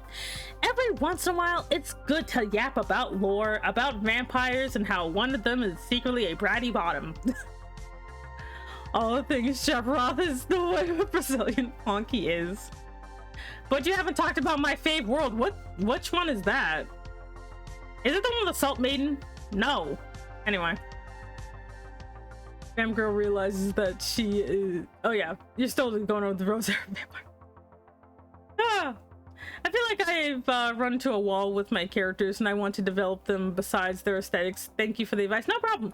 Like, one good thing to do, honestly, use Word documents or use spreadsheets. If you have a lot of characters, please use spreadsheets. You can use Google Sheets or Excel. One of those comes free. use those to keep track of things, I kid you not, it'll be so much easier to keep track of things. You know, give everybody a super short bio just to kind of keep things track, like what factions they belong to, who their leaders are, if they are a leader. Like, as someone who has like over 1,000 characters, that is the best way to keep track of everyone. I kid you not. Rosario Vampire is just one of those things. I found it like thick crossovers and instead fill teens. Oh god. Yeah, Rosario Vampire was always kind of weird. But anyway, let's go ahead and go over back to over here. Oh, I gotta be over here. Nope. There we go. Boop. Anyway, let me close this because I don't need it anymore. I need this to close. I keep losing my characters until I found the spreadsheet. Oh lord. It's trying to say vampires are worse than monsters, but every vampire we see is not a joke character, it's just a horrible person. Yeah. I found the manga was written so much better. Yeah, from what I could tell, the manga was actually a lot better. But yeah, thank you very much for the stream. I will see you all Friday. Friday, I'll probably go ahead and pick up drawing again. Either we will start drawing the human forms for the demon guys, or whatever else I'm feeling. I might actually just start drawing NPCs for the vampires, like Debbie and some of the other characters. So we'll see. But thank you very much for stopping by. If you are watching the VOD, I hope you enjoyed. If you're watching on YouTube, don't forget to like and subscribe. Make sure to be good, behave, and don't eat a horse. Don't be a menace. I tried the manga to hate hairs. Oh god. Anyway, hostile bye-bye, daddy. Have a very good time. Hopefully I will see you Friday. Okay bye-bye. Bye. You want to eat a horse? No eating a horse. Anyway, bye goodbye everybody. Goodbye.